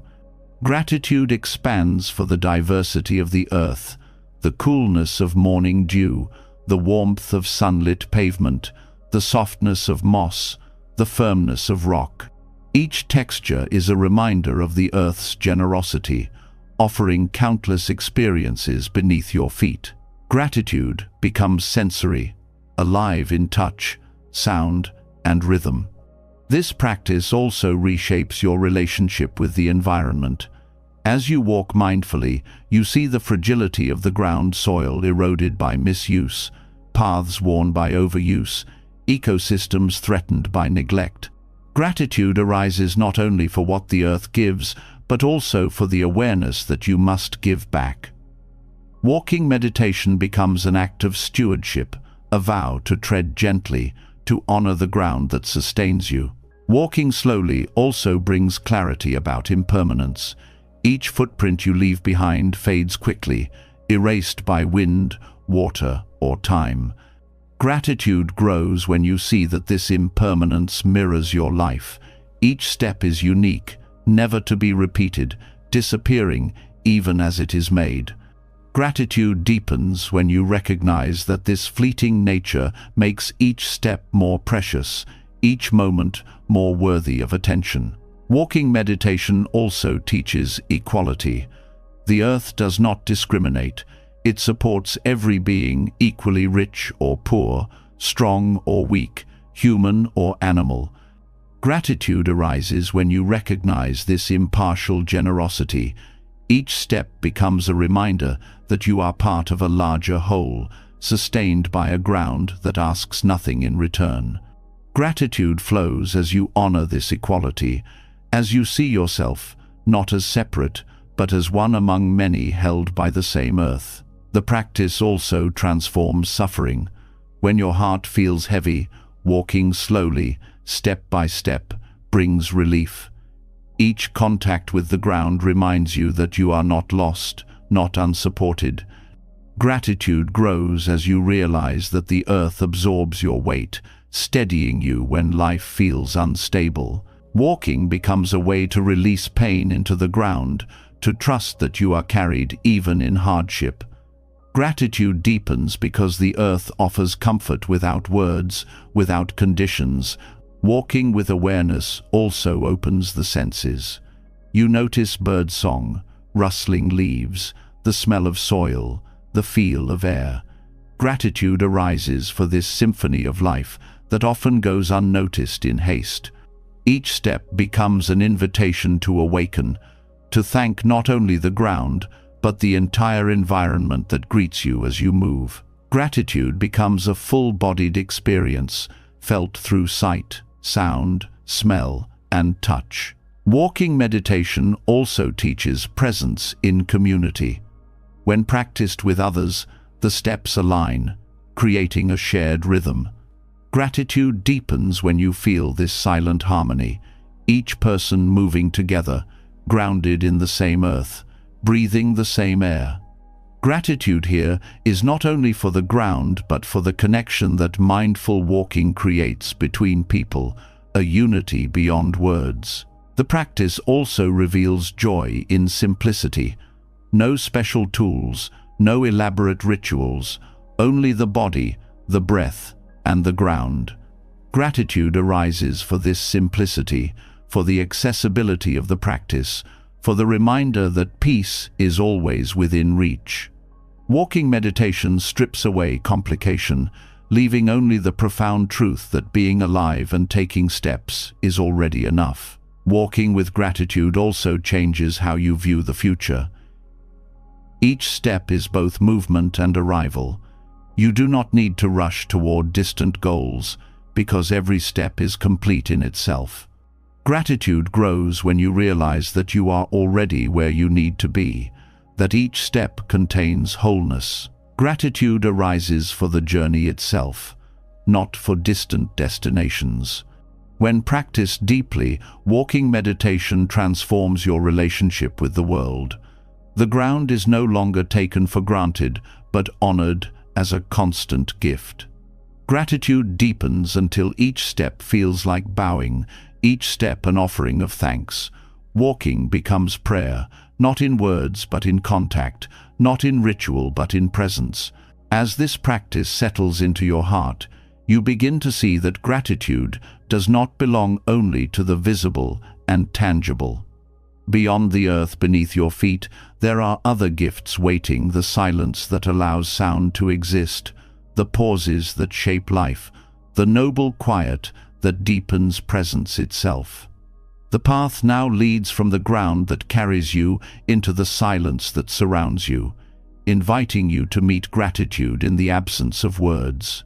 Each mindful step teaches you that gratitude is not found in arrival, but in presence, not in destinations, but in the journey itself. With every movement, the earth holds you, and the breath steadies you, reminding you of the quiet support that life offers endlessly. Yet beneath footsteps and voices, beneath the rhythms of movement and sound, there is another gift that often goes unnoticed. It is the gift of silence, not emptiness as absence, but silence as fullness, as nourishment, as a teacher of depth. In Buddhism, this is called noble silence, a silence that is not just the lack of noise but the presence of awareness. Gratitude deepens when you discover that silence itself is a treasure, shaping how you hear, how you speak, and how you are with yourself and others. Silence is often feared. Many fill it with chatter, noise, or distraction, mistaking it for loneliness or void. But noble silence is different. It is a conscious turning inward, a choosing of stillness not as escape but as presence. Gratitude arises when you allow yourself to enter it, realizing that silence is not empty, it is alive with clarity, alive with space, alive with possibility. In silence, you meet yourself without disguise. The noise of the world fades, and what remains is the simple presence of your thoughts, your breath, your being. Gratitude grows when you see that silence is not an enemy, but a companion, a mirror that shows you what is often hidden beneath sound. In this mirror you encounter truths sometimes uncomfortable, sometimes healing that you might never notice otherwise. Gratitude comes when you realize silence gives you the chance to understand yourself more deeply. Silence also heightens awareness of sound. When you rest in noble silence, even the faintest noises become vivid: the rustle of leaves, the distant call of a bird, the soft rhythm of your own breath. Gratitude deepens because silence sharpens perception, reminding you that sound is a gift, not background. Words become more meaningful when born from silence, music more powerful when framed by quiet. Gratitude arises for the way silence gives sound its depth, turning hearing into listening. Noble silence also transforms speech. When you spend time in quiet, you discover how often words are unnecessary. The impulse to fill space softens, replaced by the wisdom of restraint. Gratitude grows when you realize that silence teaches you to speak with care, to value words not for their abundance, but for their truth. Speech becomes lighter, kinder, more deliberate. Gratitude arises for this discipline, for the way silence refines communication into something healing rather than harmful. Silence also deepens connection with others. In ordinary life, silence in conversation can feel awkward, something to be filled. But noble silence reveals that presence alone is enough. Sitting quietly with another, without words, creates intimacy deeper than dialogue. Gratitude grows when you experience this, when you see that silence itself can hold love, respect, and understanding. It teaches you that being with someone does not always require speaking. Sometimes the deepest gratitude is expressed in quiet companionship. The practice of silence also heals restlessness. In constant noise, the mind becomes agitated, always pulled outward. But in silence, the mind begins to settle, like water clearing after being stirred. Gratitude arises when you notice this calming, when silence offers rest to your weary thoughts. It is in silence that creativity returns, clarity surfaces, and peace emerges.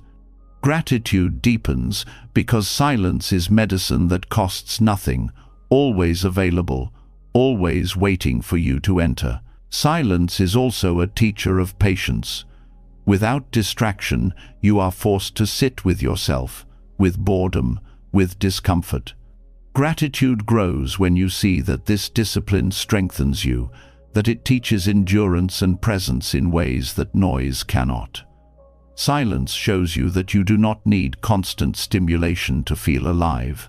Gratitude arises for the strength silence builds, for the resilience it nurtures. In noble silence, time feels different. Moments stretch and deepen, free from the rush of constant activity. Gratitude grows when you realize that silence reveals the abundance of time, that stillness is not wasted but full. Each second feels richer, more complete, because it is experienced without interruption.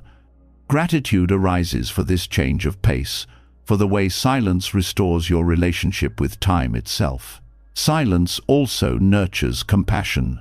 When the noise quiets, you begin to hear the subtle suffering of yourself and others more clearly. Gratitude grows as you realize silence opens the heart, making space for tenderness. Words may not always heal, but presence does. Noble silence teaches you to offer presence without needing to fix or explain, and gratitude arises for this gentle power to care without words.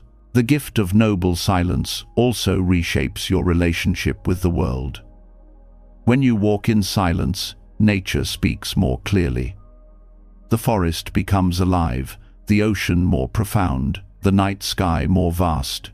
Gratitude arises when you realize that silence is not absence, but communion, a way of listening to life directly without interference. In silence, you see more, hear more, feel more. Gratitude deepens because silence reveals the sacredness that is always present, but often missed. Noble silence also teaches humility. In quiet, you realize how much of life continues without your words, without your intervention.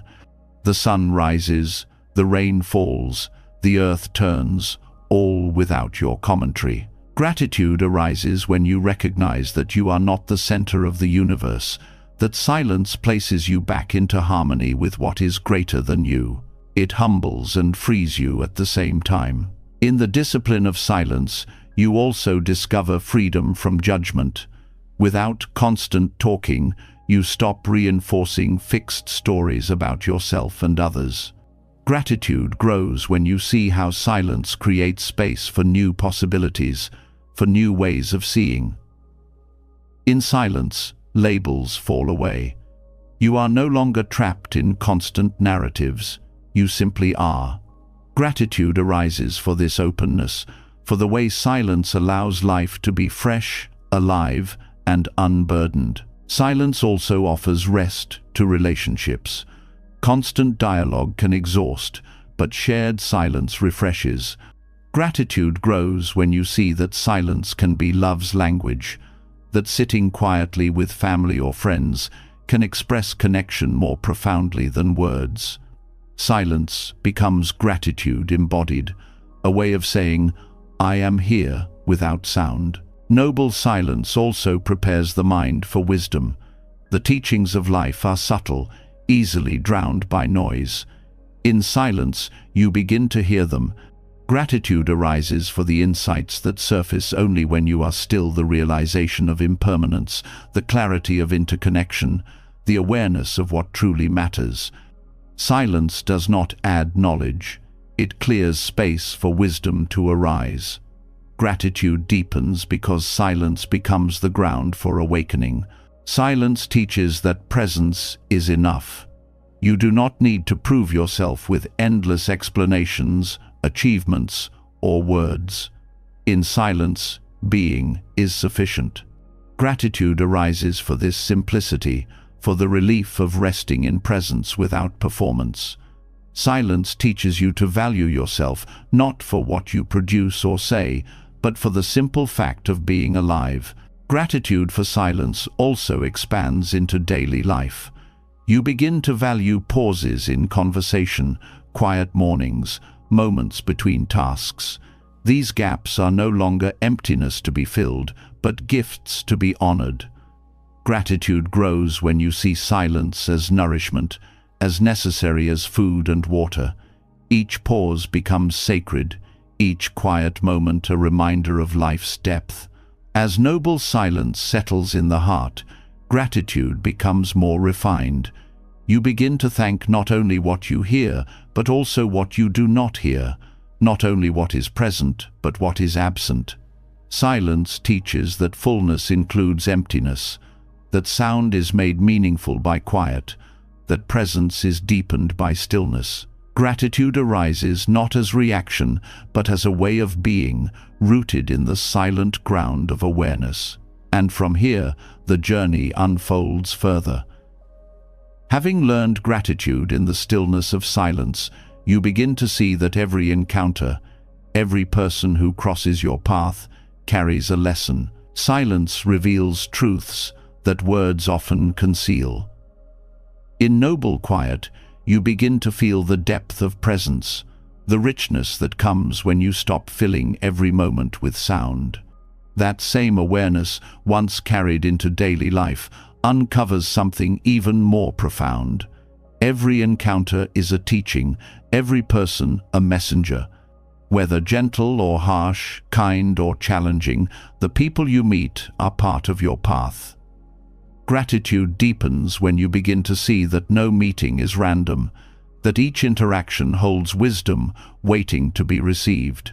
The value of seeing each encounter as a teacher is that it dissolves the illusion of accidents. When someone speaks harshly, it is easy to react with defensiveness or anger. But when you view them as a teacher, the question shifts from, "Why are they treating me this way?" to, "What can I learn here?" Gratitude arises because the sting becomes a mirror, showing you where patience, compassion, or humility still need strengthening. The encounter itself becomes a lesson in growth. Kind encounters also carry teachings, though they are easier to overlook. A smile from a stranger, a gesture of generosity, a word of encouragement, these teach you about the power of kindness, about the ways small actions ripple outward. Gratitude deepens when you recognize that such moments are reminders of how you, too, can be a source of light for others. Every act of kindness becomes a teacher, and gratitude flows when you honor the lesson it offers. Some encounters reveal your own limitations. A person may trigger irritation, jealousy, or fear, not because of who they are, but because they touch something unresolved within you. Gratitude grows when you see this clearly. Instead of blaming them, you recognize the opportunity they give you to look inward, to address your own shadows. Gratitude arises for their role in uncovering truths you might otherwise hide from yourself. Teachers also appear in those who challenge your perspective. Someone with different beliefs, lifestyles, or experiences can expand your understanding of the world. Gratitude emerges when you realize that disagreement is not a threat, but a chance to see through another lens. Each encounter stretches your awareness, loosens rigid thinking, and reveals the vast diversity of human experience. The lesson is humility, and gratitude deepens for the reminder that your view is not the only one. Even brief encounters can be profound. A short conversation, a glance, a passing interaction can plant seeds that grow for years. Gratitude arises when you see that no encounter is too small to matter. Each one contributes to the shaping of your path, often in ways you only understand later. The barista who greets you warmly, the stranger who offers directions, the child who laughs freely, all are teachers, showing you something about presence, about connection, about joy. Encounters with those in pain also carry lessons. Meeting someone who is suffering teaches compassion, reminding you of the fragility and resilience of life. Gratitude grows when you realize that their pain awakens tenderness in you, expanding your capacity for empathy. Even when you cannot solve their problem, the encounter teaches you the power of presence, of being with someone without turning away. Gratitude arises for the chance to learn love in action. Challenging encounters teach boundaries as well. Not every person will treat you with respect, and some lessons come through learning to say no, to step back, to protect your own well-being. Gratitude deepens when you see that even those who cross your boundaries are teachers, offering lessons in self-respect and clarity. The gratitude here is not for the harm, but for the wisdom gained in recognizing your own strength and your right to peace.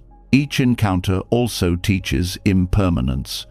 People come and go, some staying briefly, others for decades. Gratitude arises when you realize that the temporariness of these relationships makes them precious. You cannot hold anyone forever, but you can honor the lessons they bring while they are with you. Gratitude deepens when you see that every farewell is also a teaching in letting go, every ending a reminder of the value of the time shared. Encounters with elders carry wisdom rooted in experience. Listening to their stories, their perspectives, teaches patience and respect for life's long journey.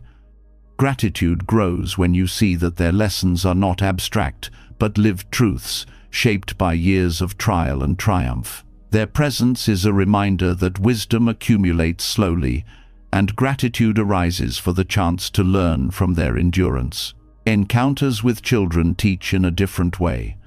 Their openness, curiosity, and ability to be fully present are reminders of qualities you may have forgotten. Gratitude arises when their innocence rekindles your own capacity for wonder. Every question, every burst of laughter, every moment of unfiltered honesty becomes a teaching in how to live without overcomplicating life. Gratitude deepens when you allow their perspective to soften your own. Even encounters with enemies can be teachers. Those who oppose you reveal the intensity of your own attachments and challenge you to practice compassion where it feels most difficult. Gratitude arises when you see that enemies teach strength, patience, and forgiveness. Without them, virtues would remain untested. Gratitude deepens because you realize that the very people you resist may be shaping your path in profound ways. Animals, too, become teachers in encounters.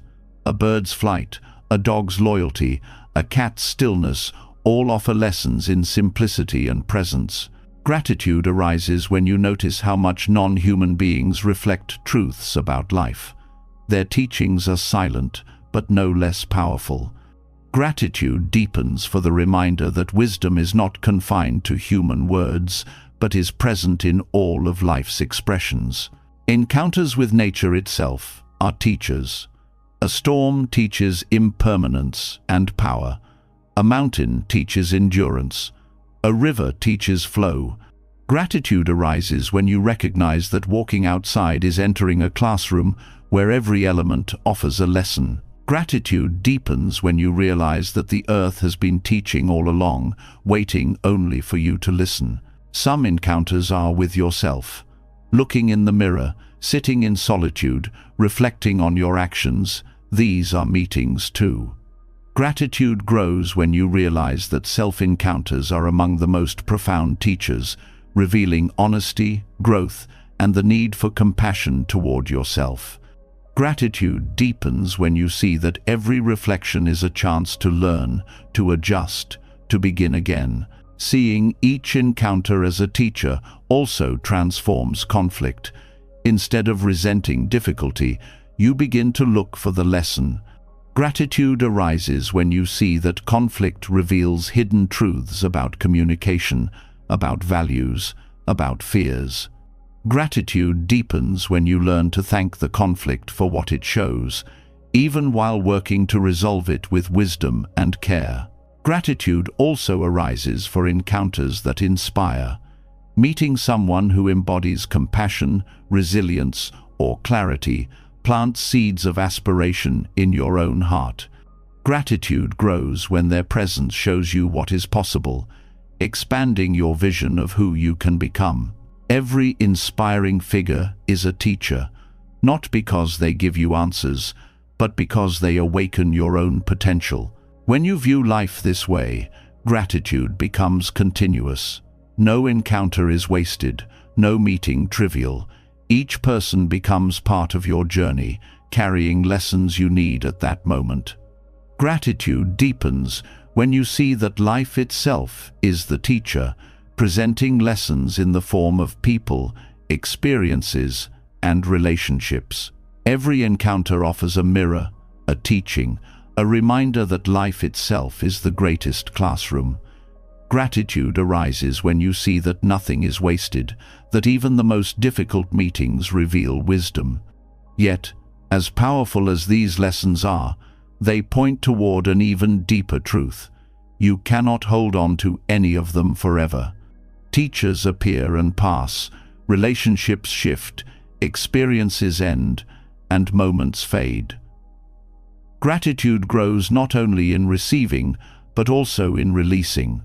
To let go is to honor the impermanence of life, to thank what has served its purpose, and to open space for what is yet to come. Letting go is often misunderstood as loss or defeat, but in truth, letting go is an act of liberation.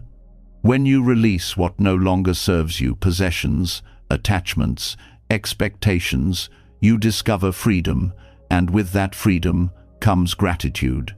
Gratitude for the space created, gratitude for the lightness of being, gratitude for the clarity that arrives when clutter, both inner and outer, is removed. Possessions are one of the clearest examples. The more you accumulate, the more you feel weighed down, tied to objects that demand care, protection, and attention. Letting go of excess reveals that you never needed as much as you thought. Gratitude arises for the few things that remain, cherished because they are no longer drowned in abundance. A simple cup, a single book, a trusted tool, each becomes precious when not lost in a crowd of unnecessary items. Gratitude deepens because you realize value is not in quantity, but in sufficiency. Letting go also applies to attachments, the invisible bonds of craving and clinging. Whether to people, experiences, or identities, attachment creates suffering when you demand permanence from what is impermanent. To release attachment is not to stop loving or caring, it is to stop grasping. Gratitude arises when love is freed from clinging, when presence is valued without the need to possess. You thank the moment, the person, the experience for what it gives now, without burdening it with demands to last forever. Gratitude deepens because you see that freedom and love are not opposites but companions. Expectations are another form of weight. Life rarely unfolds according to your plans, and the tighter you cling to them, the more disappointment follows. Letting go of rigid expectations opens you to reality as it is, not as you wished it to be. Gratitude arises when you release the need for control and discover the beauty of what actually arrives. Instead of resenting the difference between what you wanted and what you received, you thank life for surprising you, for teaching you flexibility, for showing you possibilities you never imagined. Gratitude deepens because each moment becomes a gift rather than a test. Letting go also reveals the lesson of impermanence in a direct way. Everything you cling to will one day slip from your grasp. Possessions will decay, relationships will shift, even the body will fade. Gratitude grows when you accept this truth, not with despair, but with reverence. To let go is to honor the reality of change, to say thank you for what has passed, and to trust that space opens for new beginnings. Gratitude deepens because you stop fighting against the flow of life, and instead move with it, lighter and freer. The act of letting go also brings peace to the mind. Holding on whether to grudges, regrets, or desires creates constant tension. Release dissolves that strain, leaving room for calm. Gratitude arises for the relief, for the space in the mind once consumed by endless repetition. To forgive, to release resentment, to let past mistakes fall away, is to thank yourself for choosing peace over bitterness. Gratitude deepens as you realize that letting go is not only an act toward others, but a gift of healing to yourself. Letting go also awakens creativity. When life is cluttered with attachments and possessions, there is little room for inspiration. Releasing opens space, and in that space, new ideas, new insights, and new possibilities emerge. Gratitude grows as you realize that emptiness is not void but fertile ground. Letting go of the old makes way for the new, and gratitude arises for the courage it takes to create space. This practice also teaches humility. Letting go means accepting that you do not control everything, that life is larger than your plans. Gratitude arises when humility replaces pride, when you bow to the flow of existence rather than resist it. Gratitude deepens because humility brings peace, dissolving the constant struggle to make life conform to your will. Letting go also refines relationships. When you release the need to control others, to mold them to your expectations, love becomes lighter. Gratitude arises for the freedom this gives both you and them. Each person is allowed to be as they are, and you are freed from disappointment when they do not match your image. Gratitude deepens when relationships are built on presence rather than possession, on acceptance rather than demand. This practice also extends to identity. Many cling tightly to roles, achievements, or labels, believing them to be permanent. But identities shift what you do, how others see you, even how you see yourself. Letting go of rigid identity brings relief. Gratitude arises when you see that you are more than a single definition, that you can change, adapt, and grow. Gratitude deepens when you realize that letting go of who you were makes space for who you can become.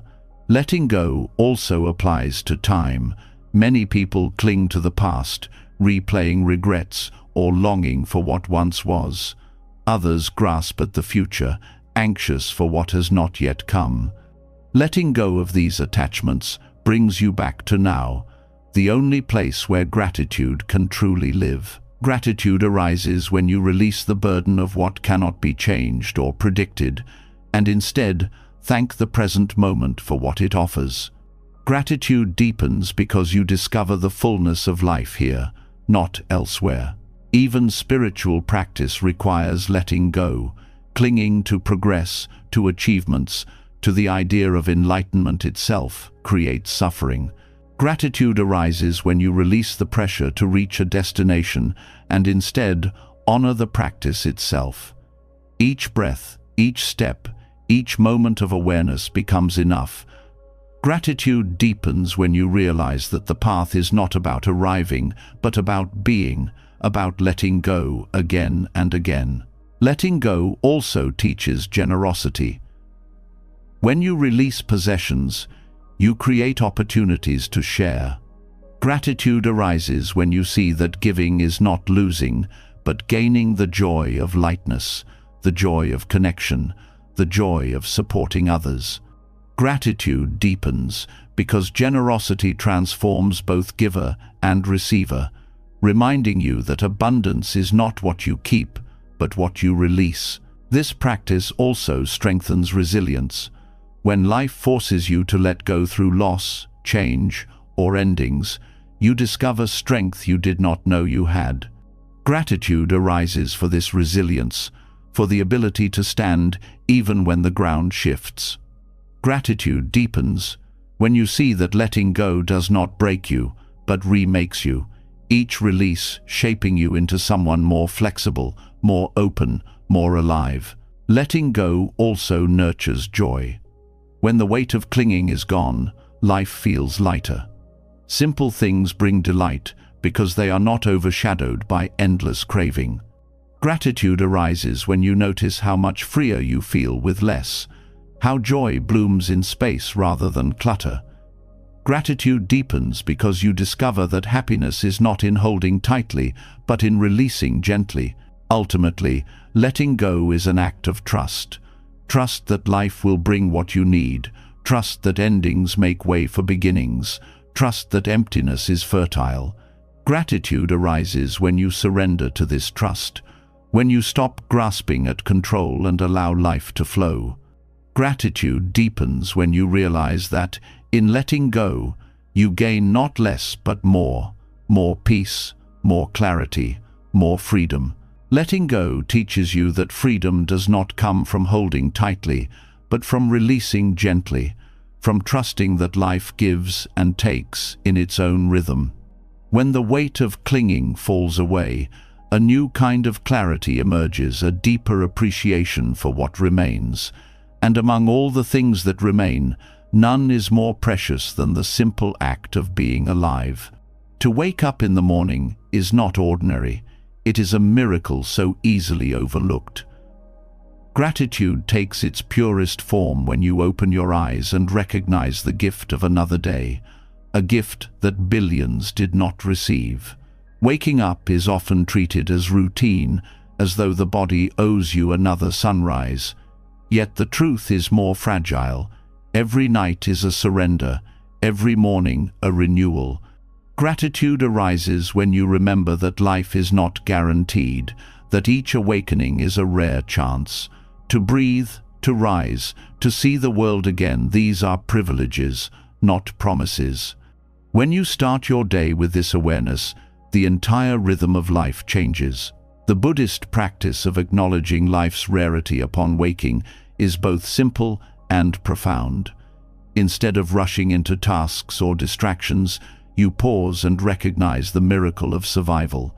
Gratitude grows as you whisper inwardly, "I have woken up. I have this day. I will live it with care." These words are not superstition, but a reminder that today is a treasure you may never hold again. This awareness reshapes mornings. The first breath after waking becomes a source of wonder. The sunlight through the window, a blessing. The touch of the floor beneath your feet, a reminder of grounding. Gratitude deepens when you meet these simple experiences, not with indifference, but with reverence. To start the day in this way is to frame everything that follows as part of a sacred gift. When you see waking as a miracle, urgency softens. The day is no longer about racing toward endless tasks, but about honoring what you have been given. Gratitude arises when you recognize that simply being alive is enough, that everything else is secondary. This shift reduces stress, replacing it with presence. Gratitude deepens because life feels less like a burden to carry and more like a blessing to savor. This practice also transforms how you meet difficulties. When the baseline of gratitude is simply being alive, even challenges are reframed. A problem at work, a disagreement, an inconvenience. These may still cause discomfort, but they no longer overshadow the miracle of waking. Gratitude arises because difficulties are seen against the backdrop of life itself, and life itself remains precious. Waking with awareness also reshapes relationships. When you start the day knowing its fragility, you treat others with more tenderness. Gratitude grows when you greet loved ones with the recognition that this moment with them may never return. A simple "good morning" becomes more than words. It becomes an acknowledgement of shared existence in this fleeting time. Gratitude deepens when each interaction carries the weight of life's rarity. This practice also changes how you view time. Instead of treating the day as a blur of hours to be filled, you see each moment as unrepeatable. Gratitude arises when you notice the uniqueness of the morning breeze, the taste of breakfast, the sound of birds. Gratitude deepens when you realize that the richness of life is found in presence, not in accumulation of hours. Waking up as a miracle also strengthens resilience. When you frame life as a rare gift, setbacks lose some of their power. Gratitude arises because even in difficulty, you are still alive, still breathing, still capable of growth. This perspective does not erase pain, but gives it context. Gratitude deepens when you see that survival itself is victory, that waking grants you another chance to begin again. The practice also nurtures humility. Life is not something you command, it is something granted, moment by moment. Gratitude arises when you recognize that waking is not your achievement, but a gift beyond your control. This humility softens pride and fosters reverence. Gratitude deepens when you see that every day is borrowed, every breath a loan from the universe. Waking with gratitude also awakens purpose.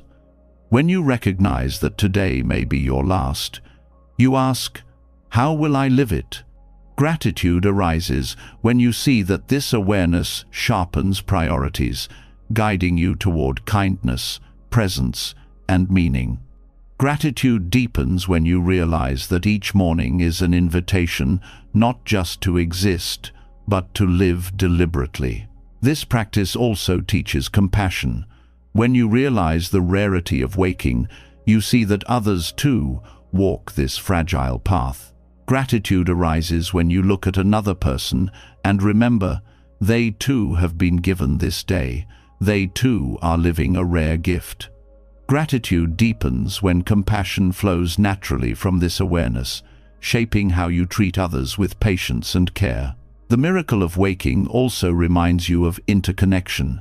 You are alive not by yourself, but because of countless conditions: air to breathe, a heart that continues beating, a world that sustains you.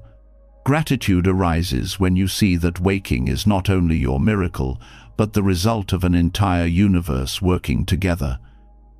Gratitude deepens when you bow inwardly to this web of life that makes your morning possible. This awareness also softens regret.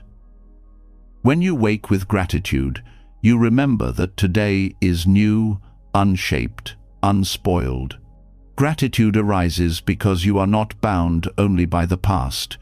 You are free to live differently now. Gratitude deepens when you recognize that each morning offers renewal, a chance to practice again, to love again, to begin again. The practice also teaches presence with mortality. Each morning reminds you that one day you will not wake, that life is finite. Gratitude arises when you hold this truth not with fear but with reverence. Gratitude deepens when mortality sharpens appreciation, making every day more vivid, every encounter more sacred, every breath more worthy of thanks. When waking is treated as miracle, even small things glow. The warmth of water on your face, the stretch of your body, the quiet of early hours, all become blessings. Gratitude arises when you stop treating mornings as obstacles to endure and start honoring them as sacred beginnings. Gratitude deepens when you see that these ordinary details are extraordinary in their own right. Waking with awareness also nurtures discipline. Starting the day with gratitude shapes how you carry the hours ahead. Gratitude arises when you realize that beginning in reverence sets a tone of mindfulness that ripples into work, relationships, and rest. Gratitude deepens when you see that discipline is not a burden but a devotion, a way of honoring the gift of another day. This practice also brings peace. When you wake with gratitude, the noise of comparison and craving loses power. Gratitude arises because you are already satisfied with the miracle of being alive. Gratitude deepens when you realize that no achievement, no possession, no status can equal the simple gift of waking to another day.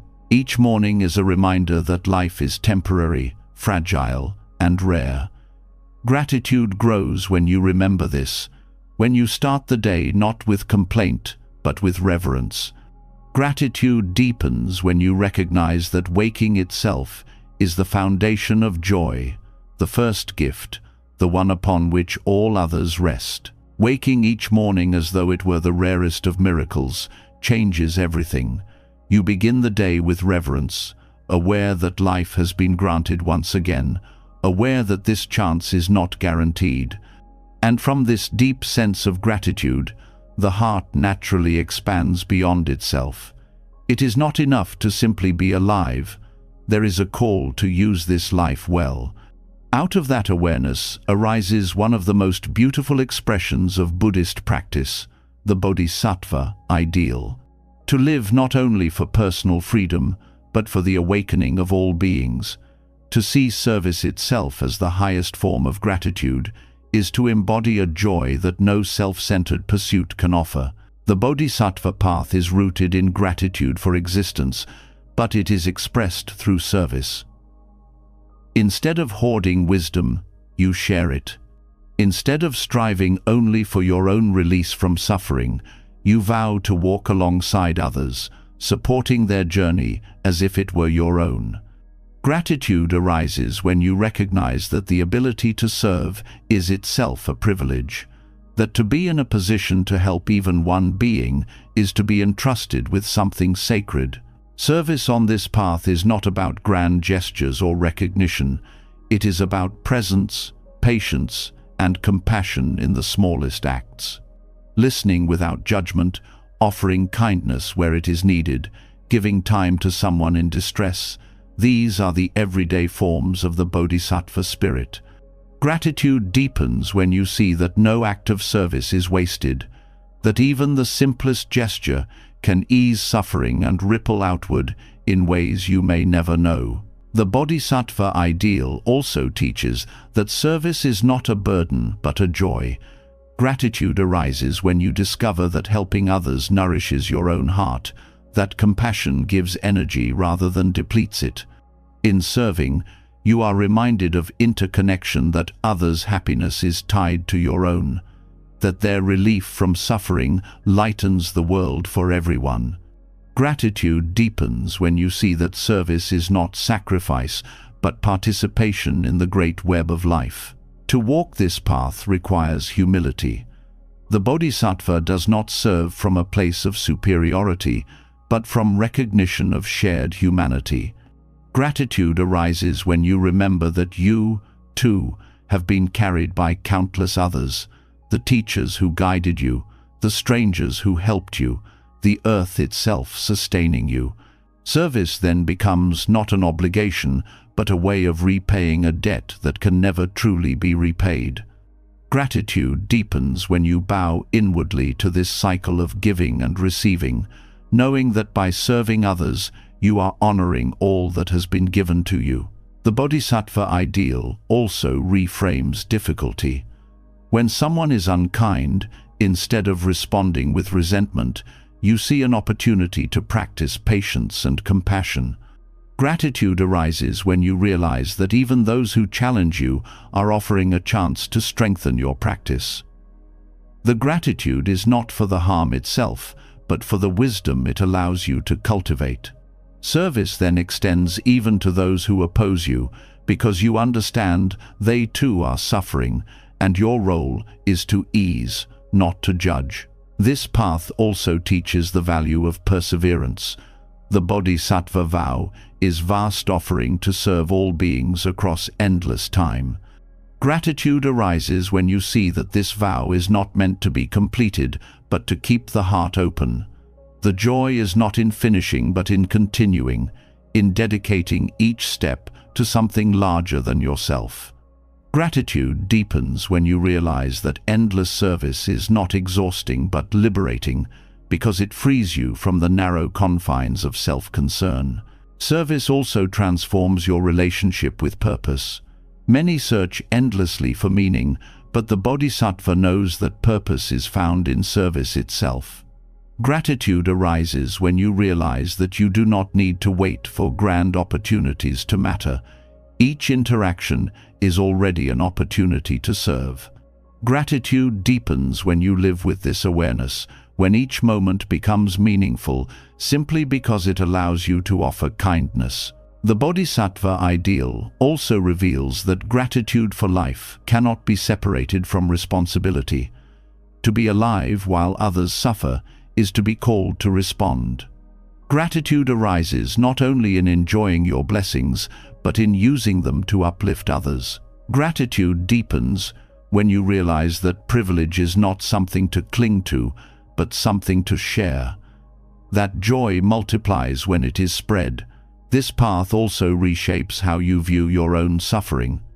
Instead of seeing pain as something to escape alone, you recognize it as a bridge to others. Gratitude arises when you see that your hardships make you more compassionate, more capable of understanding the struggles of those around you. Gratitude deepens when you realize that service is not about being perfect, but about being real, about using even your wounds as sources of connection and healing. The Bodhisattva way also teaches the beauty of anonymity. To serve without recognition, to give without expectation of thanks, is to embody pure compassion. Gratitude arises when you experience the quiet joy of helping unseen, when you realize that the act itself is its own reward. Gratitude deepens when you free yourself from the need for acknowledgement, finding fulfillment in the giving itself. Walking this path also transforms fear. The Bodhisattva does not fear suffering or death, because service gives life a depth beyond individual survival. Gratitude arises when you see that to live for others is to transcend fear, to anchor your existence in something enduring. Gratitude deepens when you realize that your actions continue through others, that service leaves traces beyond your own lifetime. The practice also cultivates boundless compassion.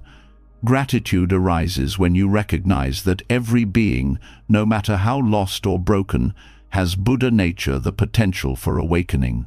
Gratitude deepens when you realize that by serving others, you are honoring that potential, watering seeds that may bloom far beyond your sight. The Bodhisattva ideal also reminds you that service is not about perfection, but sincerity.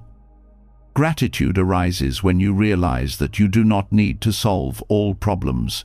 To serve, you only need to show up with presence and care. Gratitude deepens when you release the pressure of saving the world and embrace the joy of helping in the ways you can, here and now. In practicing this ideal, you begin to see that gratitude itself becomes service. A grateful heart radiates kindness, patience, and generosity. To live with gratitude is to serve without effort, because gratitude naturally flows outward in care for others. Gratitude deepens when you see that your very way of being can become a gift to the world. Serving others with a grateful heart opens life in ways self-interest never can. When you live to uplift, your days carry meaning far beyond personal gain. Yet even the most devoted service is shaped by a truth that none can avoid. Time is finite. However much compassion you cultivate, however much wisdom you share, there will come a morning you do not rise. This is not a cause for despair, but a call to live more fully, to honor every breath, every encounter, every act, as if it were your last. In Buddhist teaching, this awareness is called maranasati, the contemplation of death. To reflect on mortality is not to invite fear, but to awaken gratitude for this very day, this borrowed span of hours that has been placed in your hands. Awareness of death strips away illusion. So often people live as though tomorrow is guaranteed, as though life stretches endlessly before them. Plans are made, time is wasted, gratitude postponed. But death reminds you that the only day you can touch is today. Gratitude arises when you recognize that this day is not owed to you, that to wake and move through it is a privilege. Gratitude deepens when you see that this borrowed day demands presence, not distraction. Contemplating death sharpens priorities.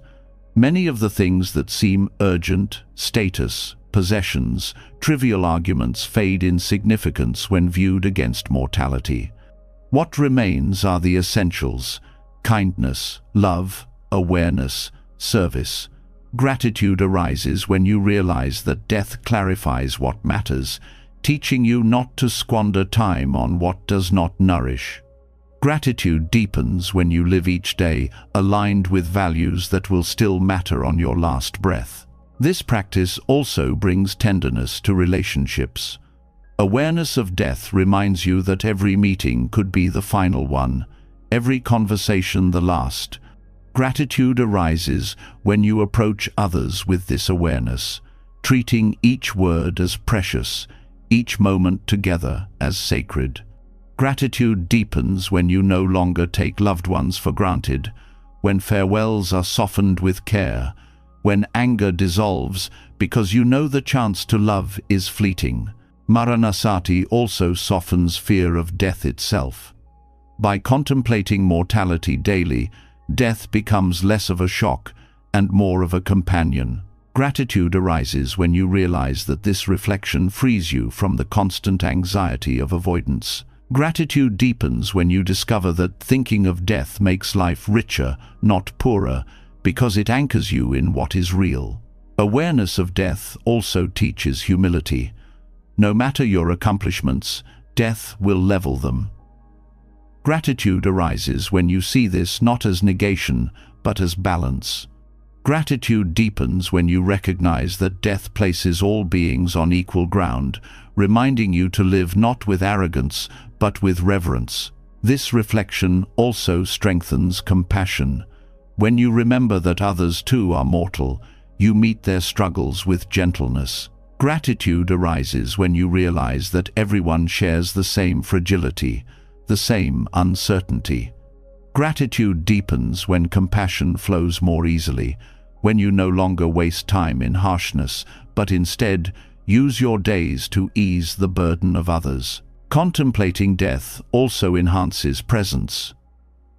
Each sight, sound, and breath takes on a heightened clarity when you know it may be the last.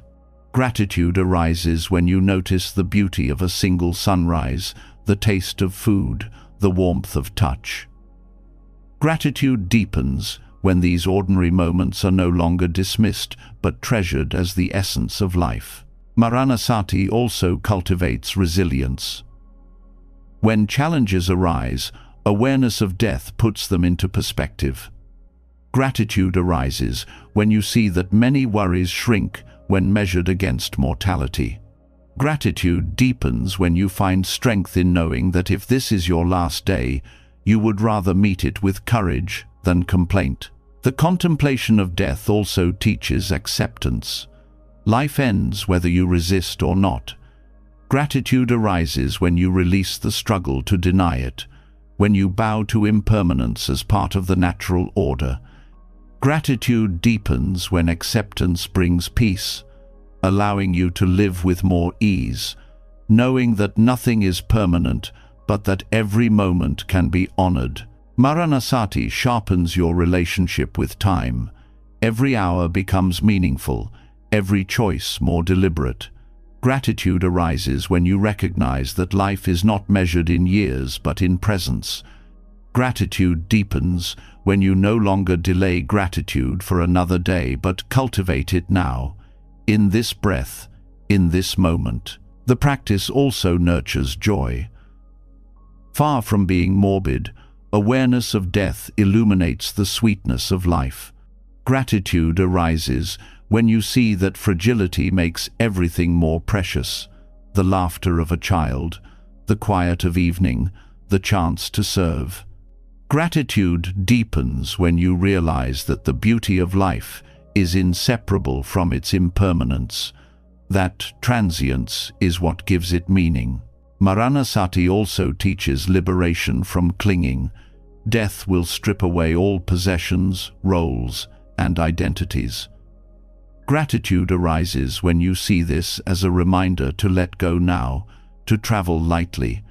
Gratitude deepens when you live with less attachment, more freedom, and greater appreciation for what is here in the present. This practice also inspires service. Knowing that time is short, you are moved to use it wisely, to contribute rather than consume. Gratitude arises when you see each day as a chance to give, to lighten another's load, to sow seeds that may grow after you are gone. Gratitude deepens when you realize that service is one of the few legacies that death cannot erase. Awareness of death also transforms how you view endings. Each sunset, each farewell, each completed task becomes a small rehearsal for the final release. Gratitude arises when you begin to honor endings as sacred, not as failures.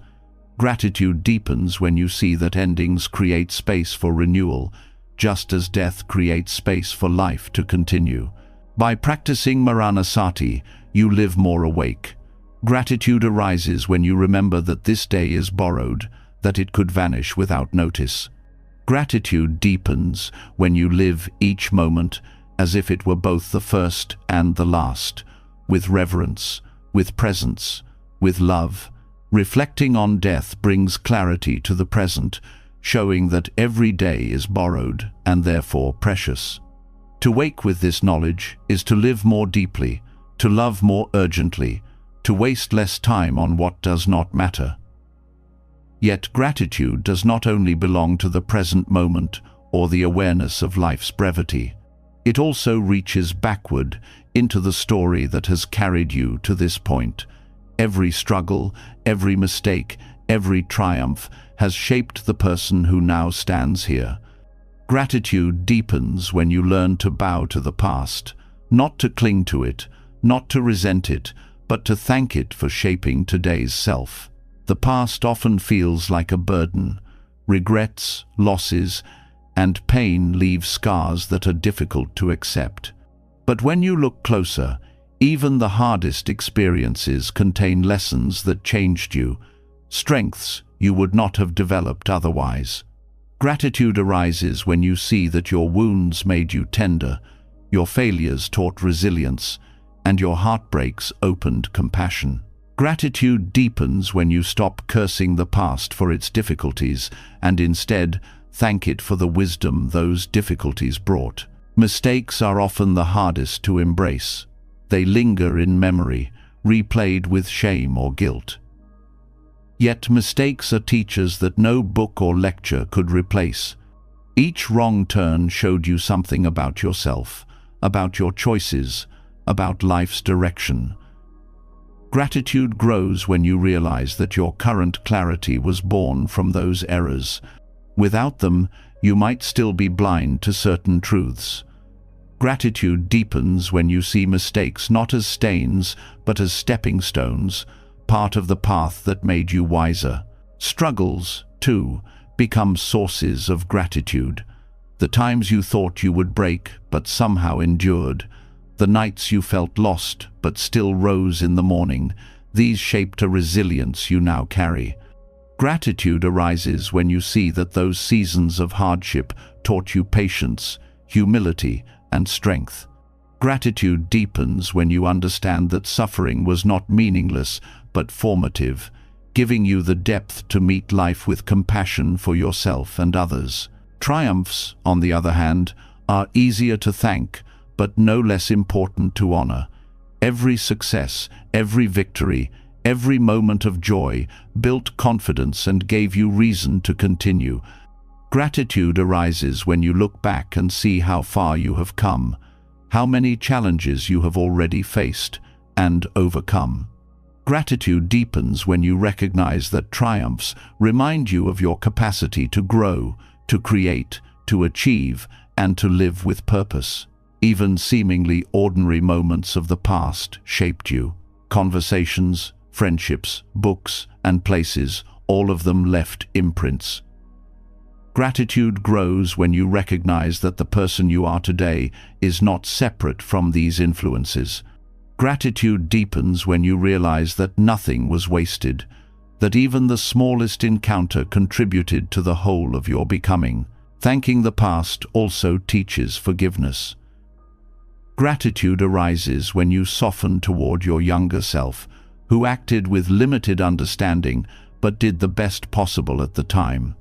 Gratitude deepens when forgiveness replaces judgment, when you can look back and say, "Thank you for trying," even when you failed. This shift transforms regret into compassion, allowing gratitude to flow even for the parts of your history you once rejected. The past also connects you to lineage. Ancestors, teachers, and those who came before all shaped the conditions of your life. Gratitude arises when you remember that your path is not yours alone, but built on countless lives lived before you. Gratitude deepens when you honor their struggles, knowing that without them, you would not be here. Thanking the past becomes not just personal but collective, an acknowledgement of the web of lives that carried you forward. This practice also dissolves resentment. Gratitude arises when you see that even those who hurt you shaped your growth. Even those who opposed you pushed you toward strength. Gratitude deepens when you understand that their role, though painful, contributed to your wisdom. Thanking the past does not mean condoning harm, but it means recognizing the lessons that suffering left behind. Thanking the past also strengthens resilience for the future. Gratitude arises when you look back and see how much you have already survived. Gratitude deepens when you realize that those experiences prepared you for what is to come. The past becomes a source of courage, reminding you that if you endured then, you can endure again. This practice also enriches joy. Gratitude arises when you recall moments of laughter, connection, and love that carried you through. Gratitude deepens when you realize that joy was always present, even in difficult seasons, and that these moments of light sustained you. Thanking the past for joy teaches you to notice and honor joy more fully in the present. By thanking the past, you also free yourself from clinging. Gratitude arises when you appreciate what has been without demanding that it return. Gratitude deepens when you release nostalgia and instead hold memories as gifts, complete in themselves. This freedom allows you to move forward without chains, carrying gratitude instead of longing. The practice also cultivates humility. Gratitude arises when you admit that you are not self-made, that your life was shaped by countless conditions. Gratitude deepens when you bow to the complexity of causes that formed you, recognizing that every chapter of your past, whether chosen or not, contributed to the present self. Thanking the past also teaches presence. Gratitude arises when you see that the past has already given its gifts, that today is where those gifts are meant to be lived. Gratitude deepens when you stop reliving old stories and instead honor them by embodying their lessons now. The past becomes not a prison, but a foundation, steadying you in the present. This reflection also fosters compassion for others. Gratitude arises when you recognize that everyone carries a past filled with struggles, mistakes, and triumphs. Gratitude deepens when you treat others with the same compassion you have learned to give yourself, honoring their journeys as worthy of respect and understanding. Thanking the past also reshapes how you see time. Gratitude arises when you understand that life is a continuum, each moment shaping the next. Gratitude deepens when you see that the present is not separate from the past, but it's flowering. Every joy, every sorrow, every lesson blooms into now, and gratitude flows when you see that none of it was wasted. To thank the past is to honor life in its entirety. Gratitude arises when you bow to every moment that brought you here, when you embrace even the parts you once wished to erase. Gratitude deepens when you see that nothing could be left out, that the whole of your history shaped the whole of who you are. Thanking the past allows you to see how every struggle, mistake, and triumph carved the ground beneath your feet today. Gratitude blooms when you embrace those chapters, not as chains to hold you, but as roots that gave you strength. Yet if gratitude for the past steadies you, there is another step that frees you even more fully, the practice of meeting life as though for the first time. This is Shoshin, the beginner's mind. To live with beginner's mind is to release the burden of old judgments and fixed ideas, to look at each experience with openness and curiosity. Gratitude deepens when you stop expecting life to repeat itself and instead allow it to unfold fresh in every moment. Beginner's mind teaches you that knowledge, while useful, can sometimes narrow your vision. The more you think you already know, the less you truly see. Gratitude arises when you let go of rigid certainty and open yourself to wonder again. Gratitude deepens when you realize that every sunrise, though familiar, is new. Every conversation, though with the same person, is different. Every breath, though countless, is unrepeatable. The beginner's mind transforms routine into miracle. This practice is not about forgetting the past, but about not being imprisoned by it. Gratitude arises when you release the weight of past disappointments, allowing yourself to meet the present without the shadow of old pain. Gratitude deepens when you stop comparing today to yesterday and instead receive it as unique. Each moment becomes worthy of thanks because it has never happened before and will never happen again. Shoshin also teaches humility. To adopt a beginner's mind is to admit you do not have all the answers, that life is bigger than your understanding. Gratitude arises when you bow to this vastness, when you let yourself be a student of the world. Gratitude deepens when humility frees you from arrogance, opening the heart to constant learning. Every person becomes a teacher, every situation a classroom, and gratitude flows because the world is alive with lessons. This mindset also renews joy. Familiarity often dulls appreciation. You stop noticing what surrounds you because you believe you already know it. But with beginner's mind, you rediscover the texture of food, the sound of rain, the smile of a friend. Gratitude arises when you allow yourself to be surprised again. Gratitude deepens when joy emerges not from novelty, but from seeing the ordinary with fresh eyes. Shoshin is especially powerful in relationships. When you think you already know someone completely, you stop listening fully, stop noticing their changes. Gratitude arises when you meet even the most familiar person with openness, acknowledging that they are new in each moment, just as you are. Gratitude deepens when relationships are renewed daily, free from the weight of assumptions. Every conversation becomes discovery, every gesture a chance to learn. This practice also teaches patience. Beginner's mind accepts not knowing as part of the path. Gratitude arises when you allow yourself to rest in uncertainty, trusting that understanding will unfold in its own time. Gratitude deepens when you see that life's richness is not in rushing to answers, but in being present with the questions. Adopting beginner's mind also transforms failure.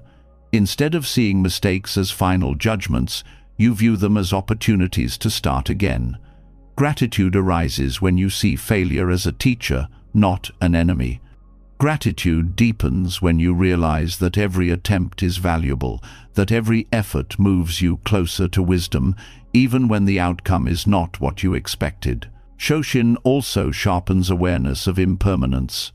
Each moment is fleeting, and beginner's mind honors this truth by treating each one as precious. Gratitude arises when you recognize the fragility of now. Gratitude deepens when you live with attentiveness, savoring each experience without clinging, knowing it will pass. The practice also frees you from comparison. Beginner's mind does not measure today against yesterday or yourself against others. Gratitude arises when you release the constant habit of ranking and instead rest in presence. Gratitude deepens when you discover contentment, not in being better, but in simply being awake to what is here. Shoshin also fosters creativity. When the mind is not bound by rigid categories or old habits, new possibilities open. Gratitude arises when you experience the freshness of imagination, when you allow playfulness to return. Gratitude deepens when you see that creativity is not limited to art, but is woven into every choice, every perspective, every way of meeting life with openness. Beginner's mind also deepens compassion. When you let go of labels and judgments, you see people as they are, rather than as you assume them to be. Gratitude arises when you notice the humanity of each person more clearly. Gratitude deepens when compassion flows naturally from this clarity, when you respond to others not with preconceptions, but with genuine presence. This practice also teaches freedom from pride. Knowledge and experience can create walls that separate you from others, but beginner's mind breaks those walls down. Gratitude arises when you release the need to always be the expert, to always be right. Gratitude deepens when you allow yourself to be vulnerable, to ask questions, to remain open. This openness creates space for deeper connection and for true growth. Shoshin also shows you the abundance of life. When you meet each experience as new, you realize that the world is full of infinite variety. Gratitude arises when you stop dismissing life as repetitive and instead see its endless depth. Gratitude deepens when every day feels like discovery, every moment like a gift. The practice also nurtures resilience. Beginner's mind embraces change without resistance because it does not cling to fixed ideas. Gratitude arises when you see that flexibility allows you to adapt to life's shifts. Gratitude deepens when you realize that resilience is not about force, but about openness, about meeting each change as an opportunity rather than a threat. In daily life, beginner's mind turns ordinary routines into sacred practices. Walking becomes gratitude for movement. Eating becomes gratitude for nourishment. Listening becomes gratitude for connection. Gratitude arises when you notice these simple things anew. Gratitude deepens when you see that beginner's mind transforms not by adding more, but by helping you see what was already there. Ultimately, Shoshin reminds you that life itself is always unfolding, always fresh, always offering chances to begin again. Gratitude arises when you stop treating life as predictable and instead welcome its surprises. Gratitude deepens when you live not as someone who has already arrived, but as someone always learning, always growing, always starting. Approaching life with beginner's mind opens the door to wonder. You begin to see the world not as something already known, but as something endlessly alive and surprising. And once the mind is softened in this way, gratitude no longer belongs only to grand experiences or rare moments of joy. It begins to flow into the simplest details of existence: the sunlight filtering through a window, the sound of rain on the roof, the warmth of laughter, the stillness of silence. When you learn to notice these ordinary sights and sounds, gratitude deepens into a way of being, because life reveals its beauty not only in extraordinary moments, but in the countless small miracles that sustain you every day. Sunlight is one of the simplest gifts, yet so often ignored. It spills across the earth without demand, nourishing plants, warming skin, and marking the rhythm of time. Gratitude arises when you pause to notice its presence, the way it paints the morning sky, the way it shifts through the hours, the way it makes life itself possible. Gratitude deepens when you realize that without sunlight, nothing could grow, no breath could be taken, no joy could unfold. To see sunlight not as background, but as blessing, is to live in continual thankfulness. Rain is another teacher of gratitude. For some, it is an inconvenience, but with awareness, it becomes a miracle. Each drop carries the gift of renewal, nourishing soil, filling rivers, quenching thirst. Gratitude arises when you hear the rhythm of rain on leaves, on rooftops, on earth, recognizing it as the sound of life replenishing itself. Gratitude deepens when you see that rain is not interruption, but generosity, falling freely, asking nothing in return. Even the grayest days reveal abundance when you learn to thank the rain. Laughter, too, is often overlooked. It rises suddenly, unplanned, and dissolves tension in an instant. Gratitude arises when you recognize laughter as medicine, a reminder of lightness, even in difficulty. Gratitude deepens when you cherish the shared joy it creates, the way it connects hearts without need for explanation. Each burst of laughter is proof that even in a world of suffering, joy still finds its way through. To thank laughter is to thank the resilience of the human spirit. Silence, though less obvious, is no less miraculous. It frames sound, gives meaning to words, and provides rest for the mind. Gratitude arises when you recognize that silence is not emptiness but fullness, a space where awareness expands. Gratitude deepens when you learn to rest in it, to value its depth as much as noise. Without silence, there would be no music, no clarity, no peace. Gratitude grows when you begin to see silence as a living presence, always available, always nourishing. Ordinary sights also reveal abundance. The colors of leaves changing with the seasons, the patterns of clouds drifting across the sky, the flicker of candlelight in the evening, all are miracles often passed by unnoticed. Gratitude arises when you pause to truly see, when you let your eyes rest long enough for beauty to reveal itself.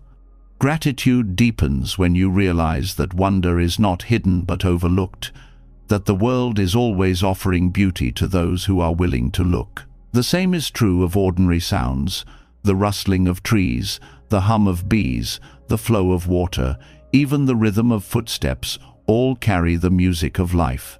Gratitude arises when you listen with care, when you stop treating these sounds as background and start honoring them as reminders of connection. Gratitude deepens when you realize that every sound is fleeting, unique to that moment, never to be heard in the same way again. Each one is worthy of thanks. Even the breath itself carries its own sound, soft and subtle, reminding you of life's continuity. Gratitude arises when you hear this rhythm, steady and quiet, sustaining you without demand. Gratitude deepens when you realize that this sound will one day cease, making every breath now an irreplaceable gift. To thank the sound of breath is to thank life itself, rising and falling with each inhale and exhale. Ordinary encounters also hold beauty. The sound of footsteps in a hallway, the sight of neighbors passing by, the murmur of conversation in a cafe, all are pieces of a larger symphony of human life. Gratitude arises when you see these as signs of connection, of community, of shared existence.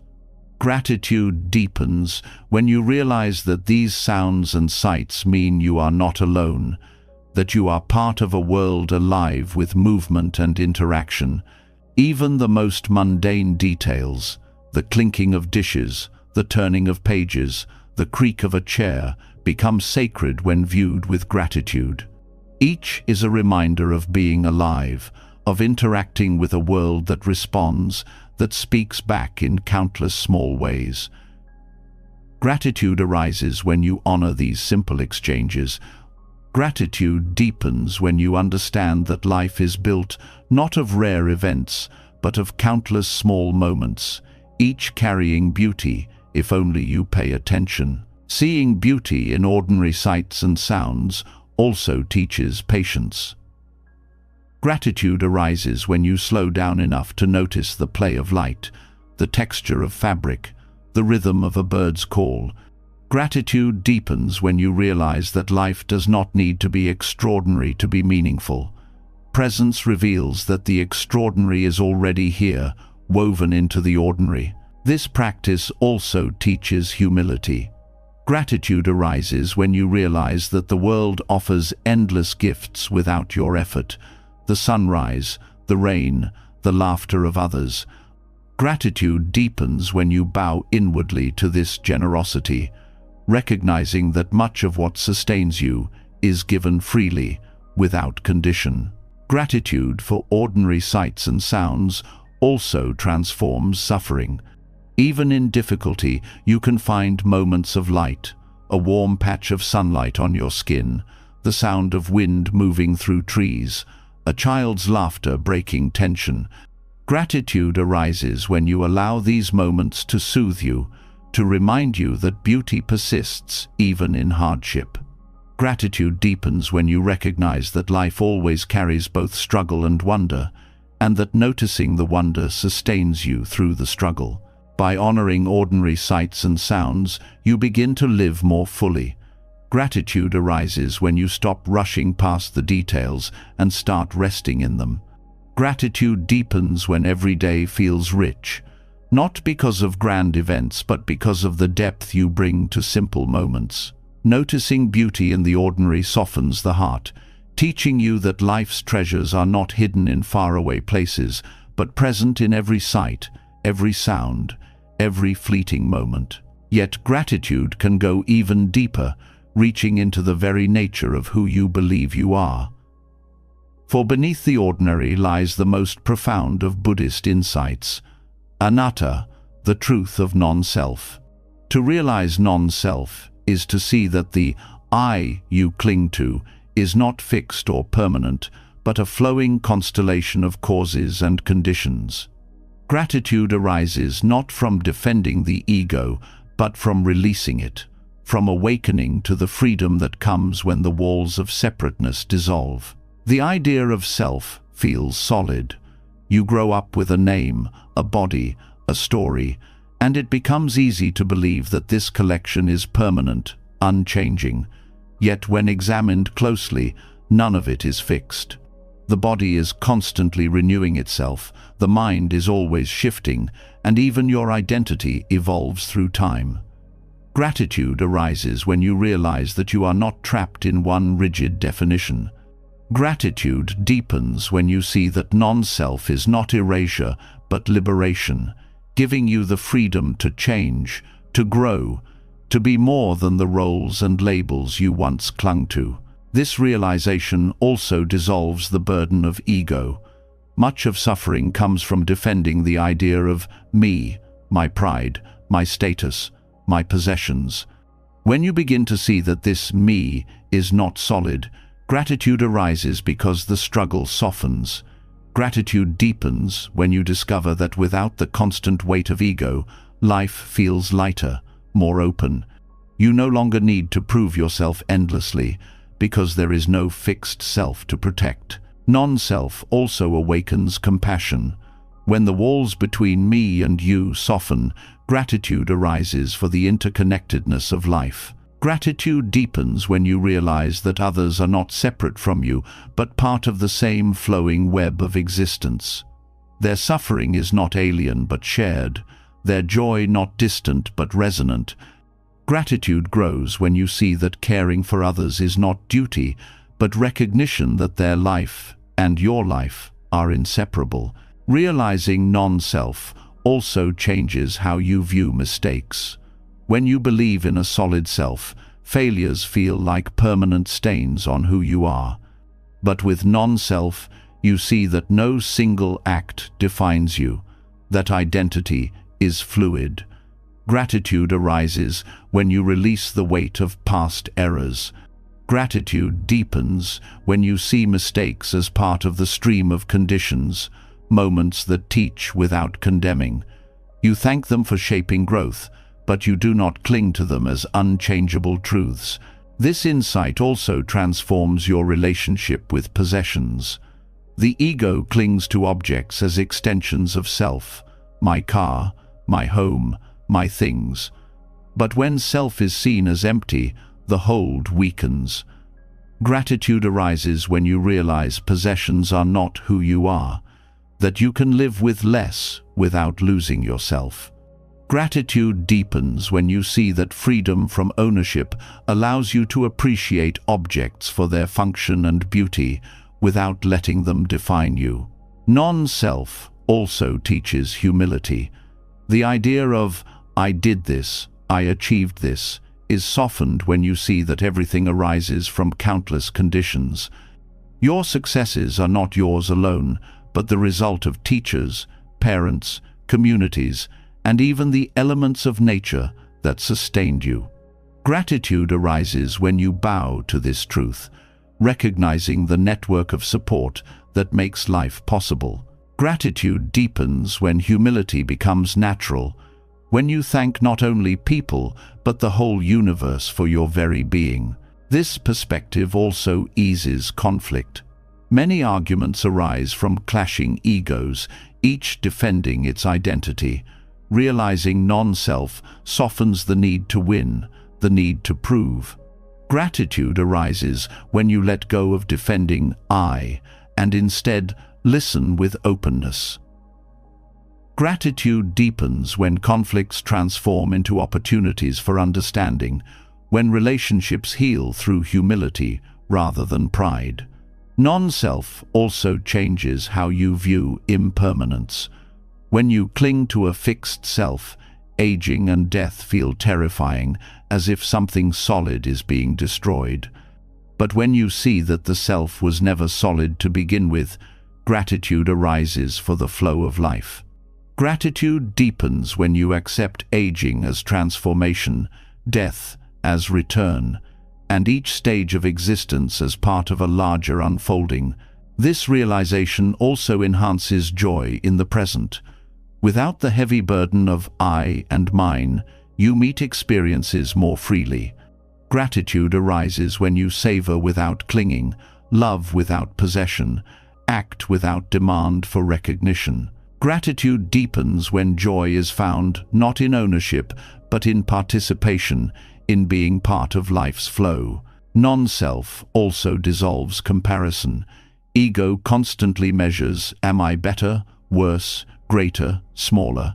But with non-self, these comparisons lose their grip. Gratitude arises when you release the need to compete. When you stop binding your worth to others' paths. Gratitude deepens when you appreciate your journey as unique as one expression of countless conditions, neither superior nor inferior, but simply alive. The practice also reveals resilience. Ego fears change, but non-self welcomes it, knowing that identity is fluid. Gratitude arises when you adapt to shifts without fear of losing yourself. Gratitude deepens when you see that resilience is not resistance but openness, a willingness to let go of rigid identity and meet life as it comes. Realizing non-self also transforms love. Ego often makes love about possession, about you are mine. But when you release self, love becomes freer, more expansive. Gratitude arises when you experience love without grasping, caring without controlling. Gratitude deepens when you see love as a gift of connection, not a property to defend. Even suffering is softened through non-self. Pain feels unbearable when tied to identity. This is happening to me. But when the self is seen as fluid, suffering becomes part of the flow, not a fixed condemnation. Gratitude arises when you see that suffering too changes, that it does not define you. Gratitude deepens when compassion arises from this understanding, for yourself and for others who suffer. Non-self also opens the door to wonder. Gratitude arises when you realize that, without the burden of ego, the world shines more brightly. Gratitude deepens when you see that life itself is miraculous, that each moment is a gift not belonging to you, but offered by existence itself. Living with gratitude for non-self does not erase individuality, it reveals into being. Gratitude arises when you see yourself not as isolated, but as part of a living whole. Gratitude deepens when you live lightly, humbly, openly, aware that the boundaries of self are illusions, and that life is richer when those walls fall away. Seeing through the illusion of self dissolves the walls that once kept you separate and heavy. Gratitude begins to flow more freely when you realize there is no permanent I to defend, no rigid ego to maintain, only a continuous stream of life moving through conditions. Yet even this insight does not arise on its own. It is the fruit of teachings passed down through centuries, preserved and shared so that countless seekers could awaken to truth. The Dharma is not just a set of ideas, it is a timeless gift, a guiding light that shows the way to gratitude itself. To honor the Dharma is to bow to the wisdom that makes freedom possible, to recognize that without it, these realizations would remain hidden in darkness. The Dharma is precious because it points to reality as it is. The world is full of noise, opinions, and illusions, but the teachings cut through confusion and reveal clarity. Gratitude arises when you see that the Dharma is like a mirror, showing you life as it truly is, rather than as you wish it to be. Gratitude deepens when you realize that this guidance spares you from wandering endlessly in ignorance, that it provides a path where otherwise there would be only uncertainty. The teachings are timeless because they speak not only to monks in ancient forests, but to every life, in every era. Gratitude arises when you notice that the same wisdom that calmed the minds of seekers thousands of years ago can also soothe the restlessness of today. Gratitude deepens when you realize that truth does not expire, that impermanence, compassion, mindfulness, and interdependence remain as relevant now as they were then. The Dharma also gives language to experiences you may feel but cannot name. Without it, awareness of impermanence, non-self, or compassion may appear vague or fleeting.